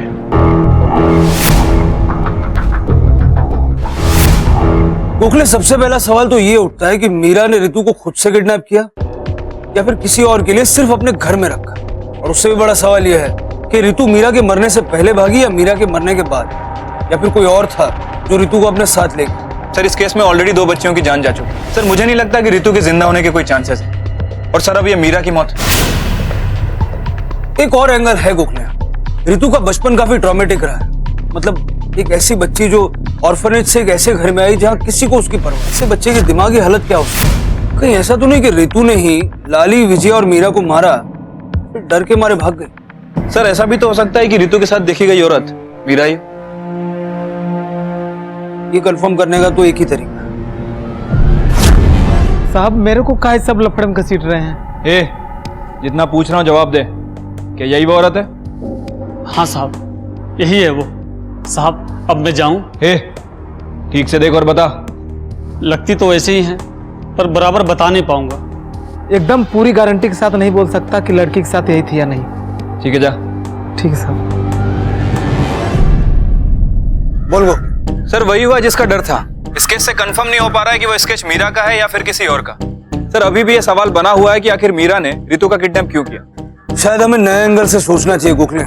ये भी हो सकता है कि मीरा की कोई पार्टनर थी जो मीरा को मार कर और ऋतु को लेकर चली, और हो सकता है कि वो स्केच शायद उसी का हो। मीरा का बैकग्राउंड चेक करो। पता करो मीरा के आस पड़ोस में किसी ने ऋतु को देखा है क्या। Okay sir. मैं रेडी हूँ, शॉपिंग चले। सर मीरा कभी किसी से ज्यादा बात नहीं करती थी। और उसकी बच्ची? बच्ची? सर उसकी शादी भी हुई थी क्या? मैंने तो कभी नहीं देखा, अकेले ही रहती थी वो यहाँ। हेलो सर, मेरा कास्कर के कॉल रिकॉर्ड्स आ गए हैं। ठीक है, हम लोग आ रहे हैं। Thank you sir. ना तो रितु को किसी ने वहां देखा और ना ही मीरा को, इनफैक्ट उनके फैमिली मेंबर को भी नहीं। सर मीरा शादीशुदा थी, अगर उसका पति था तो फिर वो कहाँ है सर? और वो स्केच, उस औरत को पहचाना किसी ने?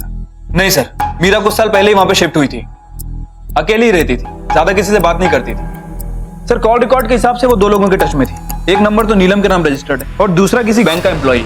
क्या नाम है उस बैंक एग्जीक्यूटिव का? सर गौरव कपासी। गौरव नहीं सर, गौतम कपासी। थोड़ा पानी मिलेगा सर?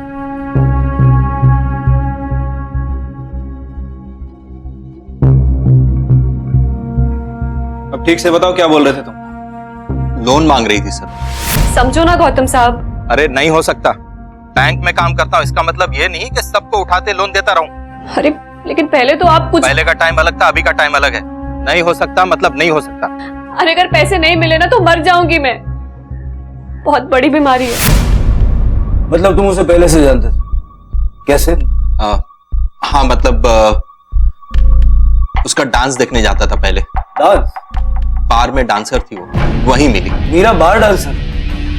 सर मैं जाऊं, मेरे को और कुछ नहीं मालूम। उसके पति के बारे में क्या जाना? देखा नहीं कभी, लेकिन बाद में पता चला कि उसके लिए ही उसने डांस छोड़ दिया।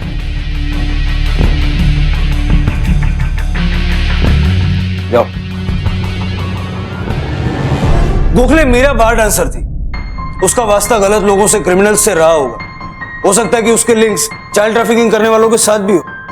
सर आपको लगता है कि मीरा ने रितु को किडनैप किया होगा? पैसों के लिए? उसे इलाज के लिए पैसों की जरूरत थी। नहीं चाहिए, नहीं चाहिए। सर कहीं लाली और विजया मीरा के इस मोटी का शिकार तो नहीं हो गए? लेकिन सर फिर मीरा को किसने मारा होगा? मुगले हो सकता है कि मीरा के इरादों का किसी और को पता चल गया हो और उसने मीरा को मार के रितु को किडनैप किया हो।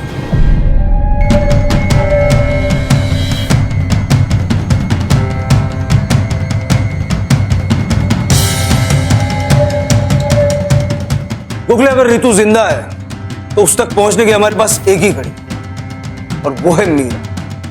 पुलिस के सामने अब भी कई सवाल थे। क्या मीरा ने रितु का अपहरण किया था या फिर वो सिर्फ उसे अपने पास सुरक्षित रखना चाहती थी? क्या मीरा इस काम में अकेली थी या फिर कोई उसकी मदद कर रहा था?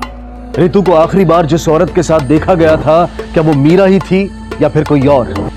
मीरा के अतीत के काले राज के साथ सामने आई बच्चों की तस्करी की संभावना। यह साफ था कि रितु के माता पिता उसके प्रति निर्मम और क्रूर थे। ऐसी स्थिति में वो जहां भी थी, जिस किसी के भी साथ थी, उसका वहां खुश होना अजीब होने के साथ साथ स्वाभाविक भी लगता है। रितु जो डरी सहमी चुपचाप रहा करती थी, अब अचानक बोलने लगी थी। स्कूल चले? पर धीरे धीरे उसकी आवाज, ये खुशी दोबारा चुप्पी में तब्दील होती दिखाई दी। क्या वक्त रहते पुलिस उस तक पहुंच पाएगी इससे पहले कि रितु किसी बुरी घटना का शिकार हो जाए? सब बीमारी के बारे में तो मेरे को नहीं बताई वो। मीरा बार डांसर थी, कुछ पता है उसके बारे में? बार डांसर?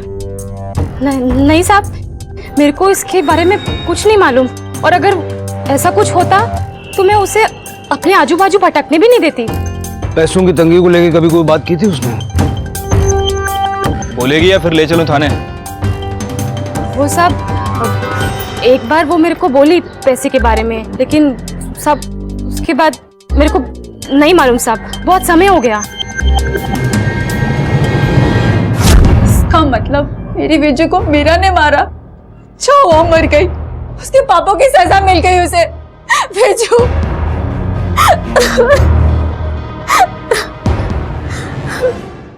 सर मुझे मालूम था कि वो बहुत परेशानी में, लेकिन उसके लिए ये सब करेगा सर?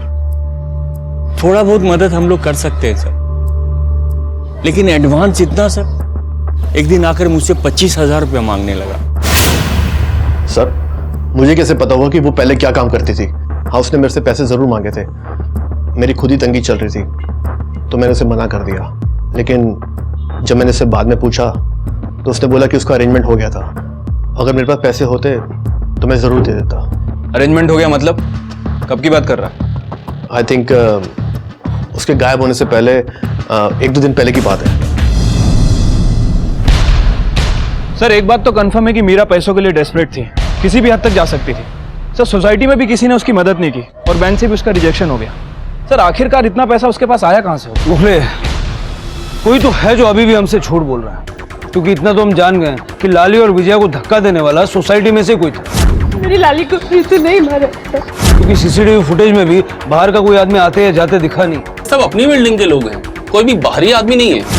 इस सोसाइटी में से कोई ऐसा हो सकता है जिसने रितु को गायब करवाने के लिए मीरा को पैसे दिए। तो रितु को गायब करने का फायदा किसे हो सकता है? सर रितु के माँ बाप, क्योंकि वो दोनों से छुटकारा पाना चाहते थे। और सर नीलम, सर कहीं ऐसा तो नहीं कि मीरा से काम निकलवा के रितु के माँ बाप ने उसे मार दिया ताकि सोसाइटी में किसी को शक ही ना हो? साहब मेरे खुद के पास भी तो इतने पैसे होने चाहिए ना। अपन गरीब आदमी है साहब, इतना पैसे किधर से लाएंगे? मैं चाह के भी उसकी मदद नहीं कर सकती थी साहब। ठीक है जाओ।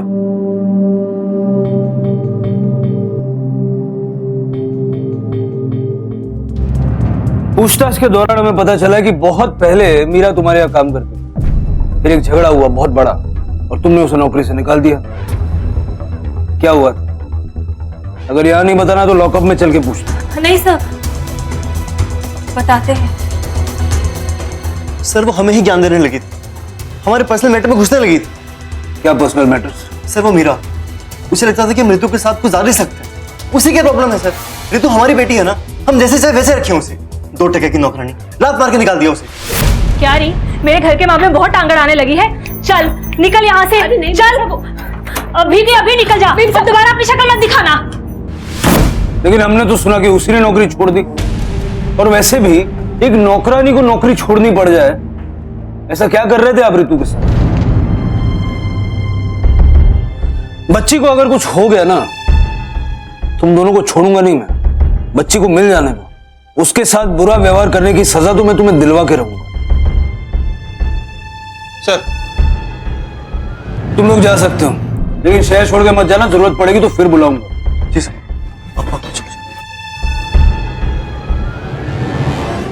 सर रितु के माँ बाप और नीलम सभी के बैंक स्टेटमेंट चेक किए। 25,000 रुपए का ना तो कोई ट्रांजेक्शन हुआ है और ना ही कोई चेक काटा गया है मीरा के नाम। क्या करें सर? गोखले ऐसा करो,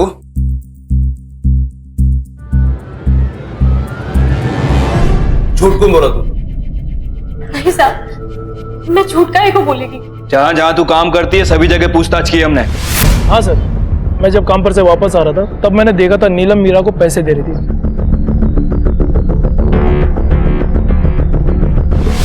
देख नीलम, अब झूठ बोलने का कोई फायदा नहीं। हम जानते हैं कि तूने ही मीरा को पैसे दिए ताकि रितु को किडनैप करवा के तू लाली के मर्डर का बदला ले सके। तुझे पूरा विश्वास है कि रितु ने ही लाली को मारा था, है ना? नहीं साहब, मैंने ऐसा कुछ भी नहीं किया है। मैं ये सब काहे को करेगी? मेरे को जाने दो साहब, मेरे को कुछ नहीं। ऐसे सच नहीं बताएगी तू। नहीं साहब, मीरा को पैसे क्यों दिए थे? बताती हूँ साहब, मैंने पैसे दिए साहब, लेकिन रितु को नुकसान पहुंचाने के लिए नहीं साहब, अपनी बेटी लाली को बचाने के लिए। ये सारी चीजें किशोर की वजह से हुई। बोल कर सारे पैसे दारू में उड़ा देता।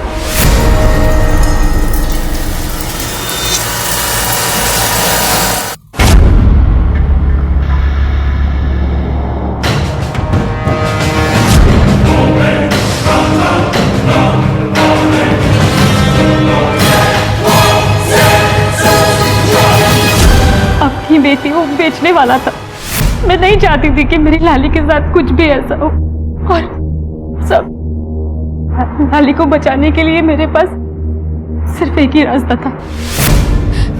मीरा, मुझे सिर्फ तेरे पे ही भरोसा है मीरा। तो मेरी एक मदद कर दे। तो लाली को कहीं दूर छोड़ा, बहुत दूर। लेकिन नीलू देख, तेरे को जो मांगता है ना वो मैं तेरे को देगी। तो मेरा इतना सा काम कर दे, नहीं तो उसका बाप उसे वैश्य बना देगा। मेरा छोड़। मैं जानती थी कि मीरा को पैसे की जरूरत है, मीरा को पैसे दिए। मैंने ये सोचा कि मेरी बेटी बच जाएगी, उसे कुछ नहीं होगा। सब ठीक हो जाएगा। उसका हाथ पकड़ने जा रही थी मैं। अरे तू यहाँ क्या कर रही है? चल नीचे उतर। डर गई थी वो। मुझे माफ कर दे नीलम। क्या बोलती मैं मीरा को? और तुम्हें उसकी बात पे विश्वास है कि एक एक्सीडेंट था? अब विश्वास करूं या ना करूं, का कोई फायदा नहीं। अगर लाली को बचाना था तो पुलिस के पास आती। क्या मिला ये सब करके? खो दिया ना अपनी बेटी को।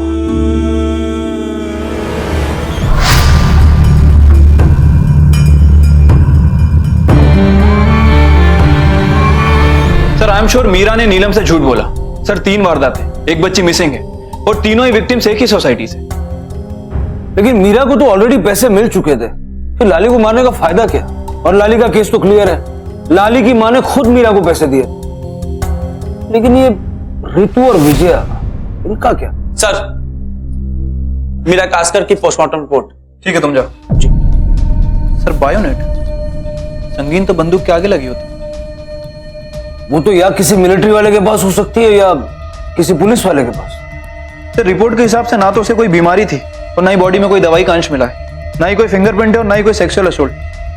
गोखले इसका मतलब साफ है, अगर पोस्टमार्टम रिपोर्ट के हिसाब से उसे कोई बीमारी नहीं थी तो जो इलाज के लिए पैसे उसे चाहिए थे वो अपने इलाज के लिए नहीं, किसी और के इलाज के लिए। लोन मांग रही थी सर। मदद कर दो ना मेरी। अरे अगर पैसे नहीं मिले ना तो मर जाऊंगी मैं।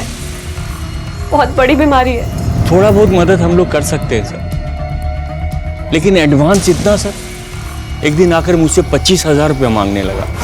जरा पता करो उसका किसी मिलिट्री वाले या पुलिस वाले से कोई कनेक्शन था, उसके डांस बार जाके भी पता करना पड़ेगा। Okay sir.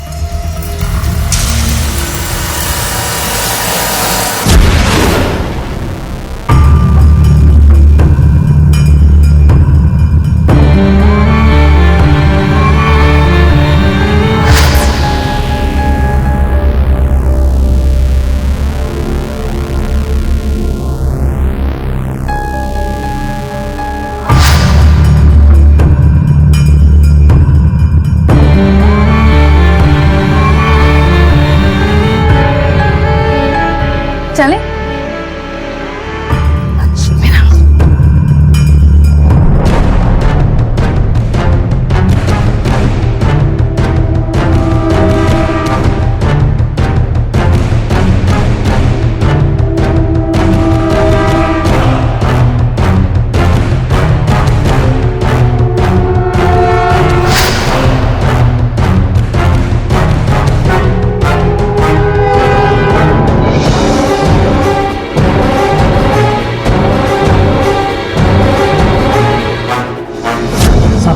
ठंडा या गरम? ये ठंडा गरम छोड़, लड़की के बारे में बता। ये तो साहब चंदा है। साहब बार डांसर्स के ज्यादातर 2 नाम होते हैं, एक बार के अंदर और दूसरा बार के बाहर। इसको हम लोग चंदा ही बुलाते थे। इधर ही काम करती थी साहब, अच्छी लड़की थी और कई लोग इसके ऊपर फिदा थे।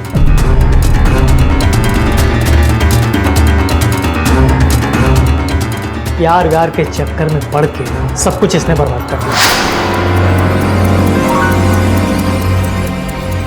इसके पति के बारे में जानता है? इसके फिल्म में वही तो कॉमेडी है साहब। पति के चक्कर में तो उसने इधर काम करना छोड़ दिया और उसका पति 1 नंबर का बेवड़ा है। हर दूसरे दिन इधर आ जाता है और बवाल करता है। नाम क्या उसके पति का? नाम तो नहीं मालूम साहब, जैसे ही आएगा मैं आपको इन्फॉर्म कर दूंगा। रहती किधर थी मालूम है? मीरा को जानती हैं? हाँ साहब, मेरा इधर ही बड़ी हुई है। ये घर उसकी माँ के नाम पे था। उसकी माँ के जाने के बाद मेरा इधर ही रहती थी। और उसका पति? हलकट मानुस, रोज झगड़ा करता था उसके साथ। उसको घर बेचना था और मीरा को रखना था।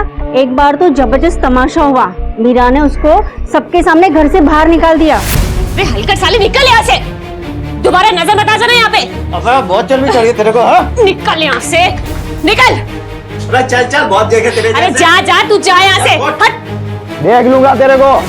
तब तक मीरा भी कहीं चली गई और ये घर बंद पड़ा है साहब। मीरा के पति का नाम क्या था? उसकी शक्ल याद है आपको? साहब सुनील साहब, सुनील नाम था। अच्छा, ये इस औरत को जानती हैं? हो सकता है मीरा इसे जानती हो, उससे कभी मिलने आई हो। नहीं नहीं, मैंने इसको कभी नहीं देखा साहब। Thank you. हेलो सर, यहाँ तो प्रॉपर्टी का एंगल भी निकल आया। सर, मीरा ने अपने पति को प्रॉपर्टी के चक्कर में घर से बाहर कर दिया था। सर, सुनील नाम है उसका। सर, कहीं ऐसा तो नहीं कि सुनील ने ही मीरा का मर्डर कर दिया? लेकिन सर, इस केस में रितु कहाँ होगी? Okay sir. लाली, विजय और मीरा की मौत से भी पहले इस कहानी की शुरुआत हुई थी दो महिलाओं की दिल दहला देने वाली हत्या की खबर से। वो कौन सी कड़ी थी जो इन हत्याओं को रितु की गुमशुदगी से जोड़ती थी?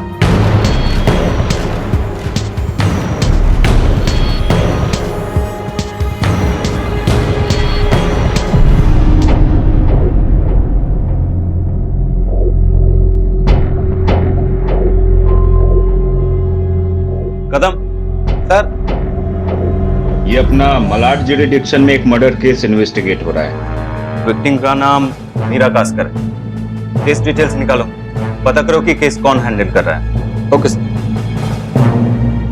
क्या मीरा की हत्या के पीछे उसी के पति का हाथ था? हलकट मानुस, रोज झगड़ा करता था उसके साथ। क्या रितु भी बदकिस्मती से इसी गुनाह की गवाह बन गई थी, या फिर उसकी गुमशुदगी के पीछे उसका अपना परिवार जिम्मेदार था?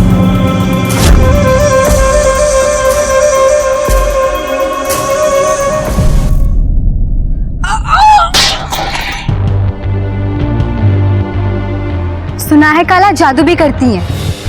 ऐसे लोगों को तो निकालकर बाहर ही फेंक देना चाहिए।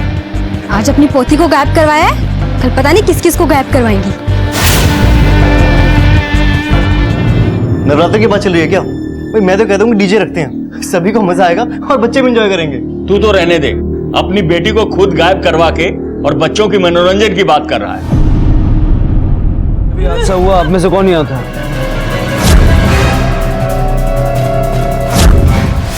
हाँ मैं। तू कौन है रे? चल चल बताता हूँ मेरे को।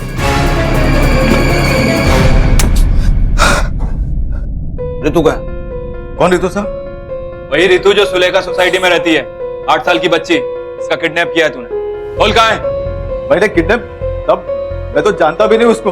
लाली और विजय को किडनैप करने में कामयाब नहीं, लेकिन रितु को तूने उठाया। कहाँ है रितु? सोसाइटी पे रहकर पुलिस इन्वेस्टिगेशन पे नजर रख रहा है। होशियार समझता अपने आप को? बोल। यहां तक कि मीरा के मरने के बाद उसकी लाश लेने तक नहीं। क्या रे, इतनी नफरत करता है अपनी बीवी से कि उसकी लाश लेने भी नहीं आया?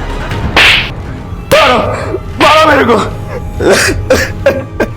बर्बाद कर दिया साहब मैंने उसका लाइफ, बर्बाद कर दिया। बाहर में काम करती थी लेकिन मेरे पे फिदा थी। मैं शादी बनाया उसके साथ, सोचा बहुत पैसा है उसके पास तो उसके पैसे से ऐश करूंगा। लेकिन शादी के बाद वो बोली तो कोई डांस बांस नहीं करने का है, किसी का घर का झाड़ू पोछा कर लूंगी, लेकिन पराये मर्द के साथ उसके सामने डांस नहीं करूंगी साहब। ये तो मेरा इंटरेस्ट ही उसमें से खत्म हो गया। देखो, मैं अच्छी तरह पता है कि चौल का घर मीरा के नाम था और तू उस घर को बेचना चाहता था। जब मीरा नहीं मानी तो तूने उसे मार दिया। बोल, मारा या नहीं? नहीं साहब, तब मैंने उसको नहीं मारा। मानता हूँ कि मैं जुआरी हूँ, लड़कीबाजी करता हूँ, लेकिन खूनबीन नहीं साहब। सब मैं और मीरा तो एक साथ रहते भी नहीं थे, एक ही बिल्डिंग में काम करते थे, लेकिन एक दूसरे से बोलना भी नहीं होता था। वो अपने काम में और मैं अपने काम में। और रही बात बच्चों को मारने की, तब बच्चों को काहे को मैं मारूंगा? और मीरा, तुझे क्या लगता है मीरा लाली और विजय को मार सकती है या रितु को किडनैप कर सकती है? नहीं साहब, मीरा को तो बच्चों से बहुत ही लगाव था। वो काहे को? हाँ साहब, उसका एक भाई है। अरे वो पागल साहब, उसके इलाज के लिए मीरा कुछ भी कर सकती थी। भाई कौन? भाई तो मालूम होगा साहब आपको, उससे आप मिले भी होंगे। कहाँ? वही सोसाइटी में। अब वही तो काम करता है वो। साहब, किसी ने कुछ पूछा इसलिए तो मैं क्या बोलता। तो वैसे भी मीरा ने मेरे को मना किया था ज्यादा बात करने का करके। वो सब लोग मेरे को पागल पागल बोलते हैं। मीरा बहुत प्यार करती थी मेरे को। इतना ही प्यार था, बहन की बॉडी लेने क्यों नहीं? मेरे को किसी ने कुछ बोला ही नहीं। वैसे भी हम लोग का झगड़ा हो रखा था। नहीं ऐसा तो नहीं कि गुस्से और पागलपन में आकर तूने ही मीरा को मार दिया। मैं क्यों मारूंगा उसको? उसके सिवा मेरा था ही कौन? कोई नहीं था। क्या लगता है सर, ये नरेश सच बोल रहा है? लग तो ये रहा है, लेकिन दोनों पे नजर रखो।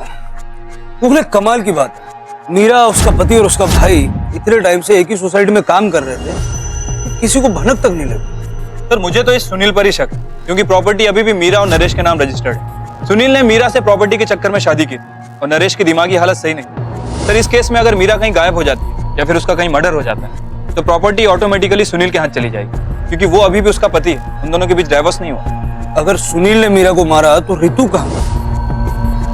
सुनील ने रितु को बेच तो नहीं दिया। काम करो, दोनों के घर का सर्च वारंट निकलवा और कोना कोना छानना, और दोनों के कॉल रिकॉर्ड्स भी निकलवा। Okay sir.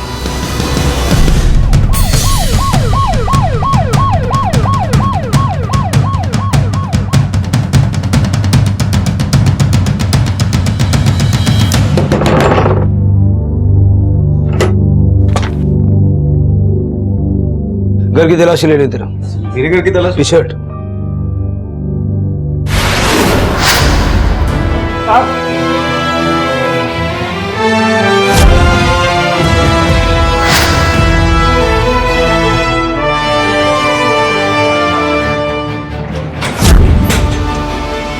खुशमिला? नहीं सर। मात्रे को बोलो उसके घर जाके समझाए। सर सुनील के कॉल रिकॉर्ड के हिसाब से सुनील सच बोल रहा था, वो मीरा के कांटेक्ट में नहीं था। लेकिन सर एक नया नंबर सामने आया।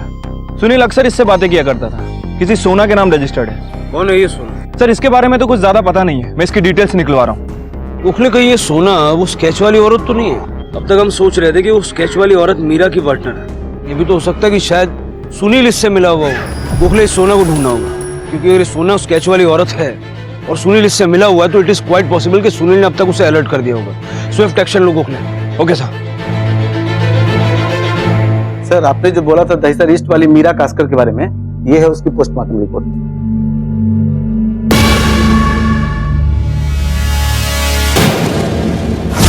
सर घर में ताला लगा हुआ था, मैंने ताला तोड़वा दिया है। शिंदे सर्चिंग कर रहा है। अभी तक तो नहीं सर।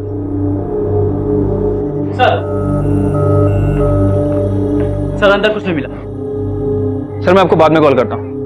एक मिनट सुनना, आप दोनों यहीं रहते हैं? हाँ साहब। अच्छा, इस औरत को जानती हैं? हाँ साहब, यही सोना है। तुम्हें पक्का यकीन है यही सोना है? अरे साहब यहीं पे रहती है। पहचानूंगी नहीं क्या? सिर्फ सिंदूर लगाती थी। सिंदूर? शादीशुदा थी क्या? नहीं साहब, मतलब मालूम नहीं, उसके पति को कभी देखा नहीं। उसके पास तो अलग अलग आदमी आते थे। साहब बार में नाचती थी वो। अच्छा, ये सोना कौन से बार में काम करती थी? रूबी रोज डांस बार। ठीक है साहब, काम तो यही करती है, लेकिन 3-4 दिन से दिखी नहीं और फोन भी नहीं लग रहा है। इसके घर में भी ताला लगा और यहाँ भी किसी को कुछ नहीं पता। खैर, इस आदमी के बारे में कुछ पता है? ये सोना के पीछे बहुत चक्कर काटता है, लेकिन जब से वो गायब है ये दिखा ही नहीं। सोना और इसका कोई चक्कर वक्कर था? कस्टमर और डांसर के बीच में क्या चलता है हमको क्या मालूम। ठीक है शिंदे, लेकर आओ इस सुनील को, हम लॉकअप में सच उगलवाते हैं। Yes sir. तो आपके कहने का मतलब है कि ये सारे मर्डर एक दूसरे से कनेक्टेड हैं? जी, 2015 के हैं दोनों मर्डर केसेस, झरना पटेल और प्रीति सिंह। ठीक उसी तरह जिस तरह मीरा कास्कर को मारा गया है। मैंने तीनों के पोस्टमार्टम रिपोर्ट्स को कंपेयर किया है। हमारी इन्वेस्टिगेशन के हिसाब से तो ये किसी सीरियल किलर का काम लगता है। कांस्टेबल पाटिल का फोन आया था, सुनील घर से गायब है। पड़ोसी ने उसको हड़बड़ी में भागते हुए देखा। इस केस की शुरुआत एक मध्यम वर्गीय रिहायशी इलाके से शुरू होकर अब मुंबई की अंधेरी गलियों में छिपे डांस बार की दुनिया तक आ पहुंची थी। ये साफ था कि रितु के साथ देखी गई महिला कोई और नहीं बल्कि सोना ही थी। मैं रेडी हूँ, शॉपिंग चले? चल आज। सुनील की फोटो सर्कुलेट करवाओ और एक कांस्टेबल सुनील के और सोना के घर के बाहर भी तैनात करवाओ। हो सकता है कि सुनील अपने या सोना के घर जाने की कोशिश करे। Okay sir. हेलो, क्या? ठीक है सर, एक और बॉडी मिली है।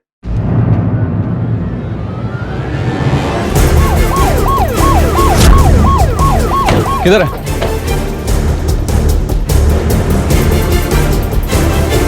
सर ये तो सोना लग रही है। शिंदे, बॉडी को पोस्टमार्टम के लिए भेजो और रिपोर्ट हाई प्रायोरिटी पे मंगाओ। एक सेकंड इंपॉर्टेंट है। Yes sir.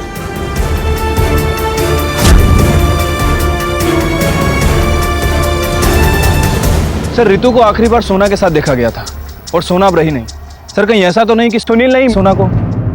गोखले, अब तक मिले सबूतों के हिसाब से तो सुनील ही वो सीरियल किलर है जिसे हम ढूंढ रहे हैं। हो सकता है कि सुनील के कहने पर ही सोना ने रितु को अपने पास रखा हो और अपना मतलब निकल जाने पे सुनील ने सोना को मार दिया और रितु को लेकर फरार हो गया।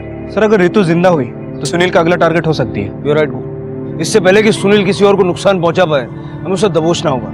सुनील को हाई प्रायोरिटी पे ट्रेस करो। Okay sir.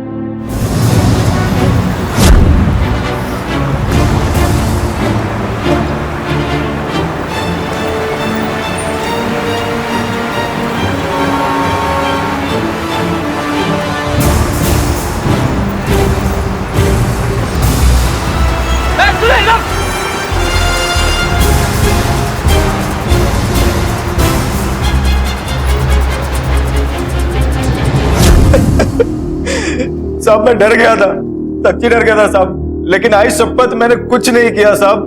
मैंने मीरा को धोखा दिया, उससे छुपा के लफड़े किए, लेकिन नरेश को क्या? तब नरेश को उल्टी सीधी दवाई मैंने ही दी, वो पागल हो गया और सर उसका दिमाग सटक गया। तब वो पागल नहीं था, मैंने ही जो उसको पागल बनाया ताकि मीरा की प्रॉपर्टी उसके साथ बांटनी ना पड़े, है ना? उसके बाद मीरा को भी मार डाल। नहीं साहब, तब मैंने कुछ नहीं किया, तब मैंने जो किया मैं सब बता दिया, इसके अलावा और मैंने और कुछ नहीं किया साहब। कहानी सुनाना बंद कर, समझा? सोना के साथ क्या चक्कर था तेरा?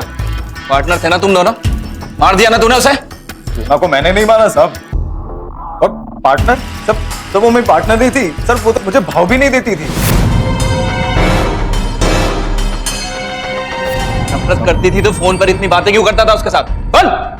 तब उसका नंबर मुझे एक बाउंसर से मिला था, मैं एक्टिंग कर रहा था साहब दिल्ली की एक पार्टी बन के, उसको भी इंटरेस्ट था तो वो भी बात कर रही थी। तब वो मुझसे मिलना चाहती थी, मैं मिलता तो सच्चाई सामने आ जाती, इसलिए मैं टाल रहा था। हेलो, क्या? ठीक है, चल। सब ये एक लड़का देके गया था स्टूडियो से, मैं सोची सोना आएगी तो मैं दे दूंगी। तुमने खोला था इसे? वो छोड़ो ना साहब, यही है उसका बॉयफ्रेंड। ठीक है, आप जाओ।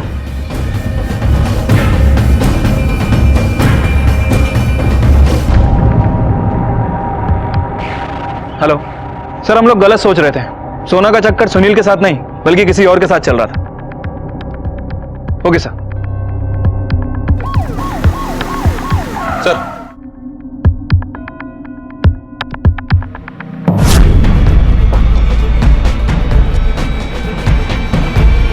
बोलो उसको पकड़ो।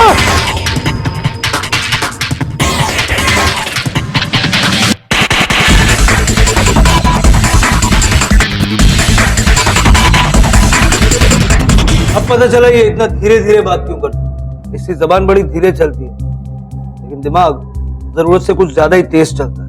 पागल नहीं, शातिर। लेकिन अब तेरा खेल खत्म।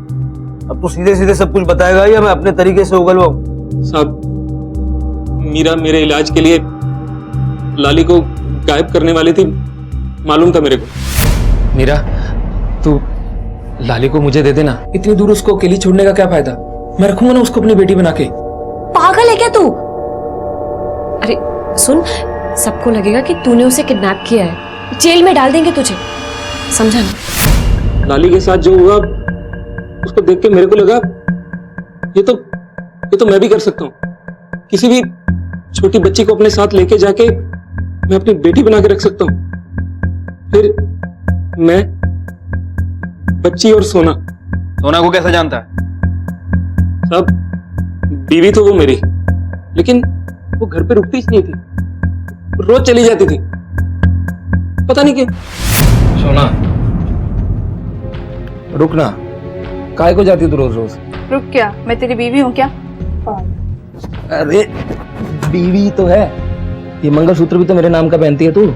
ये मंगलसूत्र ना मैं तेरे नाम का नहीं, इस दुनिया को दिखाने के लिए पहनती हूँ, ताकि कोई भी मुझे अपनी प्राइवेट प्रॉपर्टी ना समझे, और तू भी मत समझ।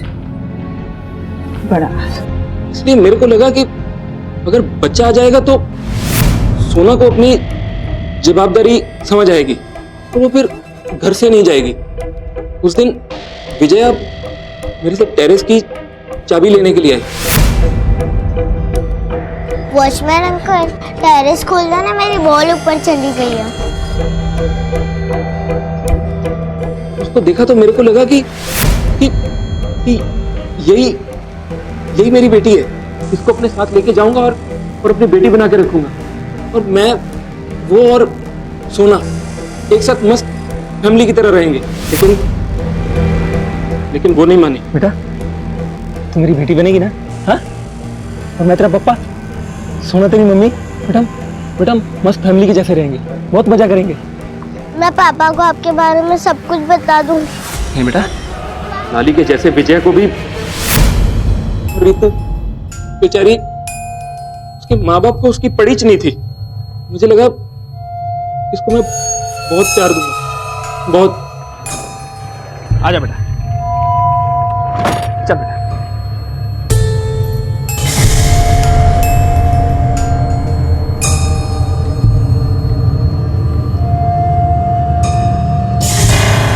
रितु बेटा, तू मेरे साथ चलेगी? हम लोग बहुत मजा करेंगे। हाँ, चल चल चल।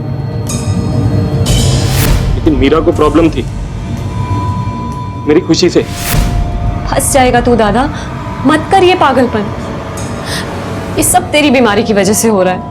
तू समझ क्यों नहीं रहा? ना ही रितु तेरी बेटी है और ना ही सोना तेरी पत्नी। ये सब तेरी बीमार दिमाग की उपज है। रितु तू मेरे साथ चल। रितु तू अंदर चल बेटा। मेरी फैमिली तोड़ रही थी, मैंने मार दिया उसको, मार दिया। मैंने सोना को बताया कि रितु खो गई थी, मुझे मिली। मैंने सोना को मनाया कि कुछ दिन इसको अपने साथ रखेंगे। हम लोगों ने बहुत मस्ती की, बहुत मस्ती की, एकदम फैमिली के जैसे रहे। अरे लेकिन कब तक? खेल खेल में ठीक है, चलता है। वो तेरी बेटी नहीं है, उसको उसके घर वाले ढूंढ रहे होंगे। सुन, उसको पुलिस के पास लेके चलते। कब तक तू उसको अपने पास रखेगा? कैसी मारे तू? हाँ, अपनी बच्ची को अपने से दूर करेगी तू? चुप, बिल्कुल चुप। सटक गई है क्या तेरी? पागल है तू? और कितनी बार बोला है तुझे, मैं तेरी बीवी नहीं समझा? और वो बच्ची, वो तेरी बेटी नहीं है। पागलपन की हद होती जा रही है तेरे। ले क्या उस बच्ची को।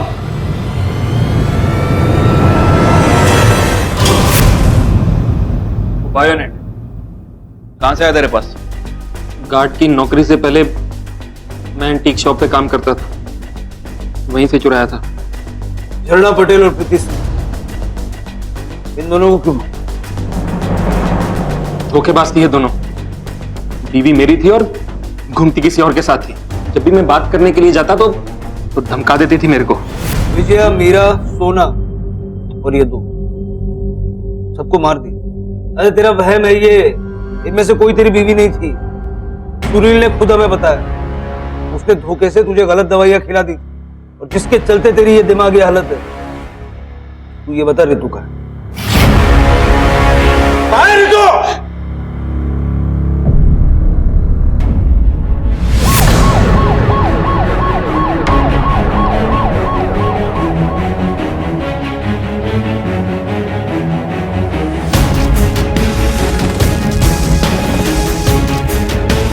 रितु, खोलो।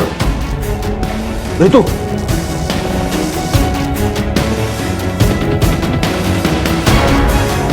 एक मासूम बच्चा जिसे वो कभी सच्चा स्नेह मिला ही नहीं, जिसका हर बच्चा हकदार होता है। जरूरत, चाहत और जुनून, इन सब में वाकई बहुत बड़ा फर्क होता है। जहां एक तरफ अपने परिवार की चाह में नरेश ने सब कुछ तबाह कर दिया था, वहीं दूसरी तरफ अमन, जिसे कदम कदम पर आलोचना सहनी पड़ी, असल में एक शरीफ और संवेदनशील व्यक्ति साबित हुआ। अमन और उसकी पत्नी, जो अपना बच्चा खोने के बाद एक दूसरे से अलग हो गए थे, आज दोनों एक साथ खड़े थे रितु को कानूनी तौर पर गोद लेने के लिए। शायद यही विधि का विधान था। रितु को वो निष्पक्ष स्नेह मिला जिसकी वो हकदार थी। अब मैं अनूप सोनी आपसे विदा लेता हूं, फिर मुलाकात होगी अगले एपिसोड में एक और चौंका देने वाले केस के साथ। तब तक अपना और अपने परिवार का ख्याल रखें और देखते रहें क्राइम पेट्रोल डायल 100। सबक एक को, सीख हम सबको। जय हिंद। इस तरह के और भी एपिसोड देखने के लिए हमारे चैनल को सब्सक्राइब करें और बेल आइकन दबाना ना भूलें।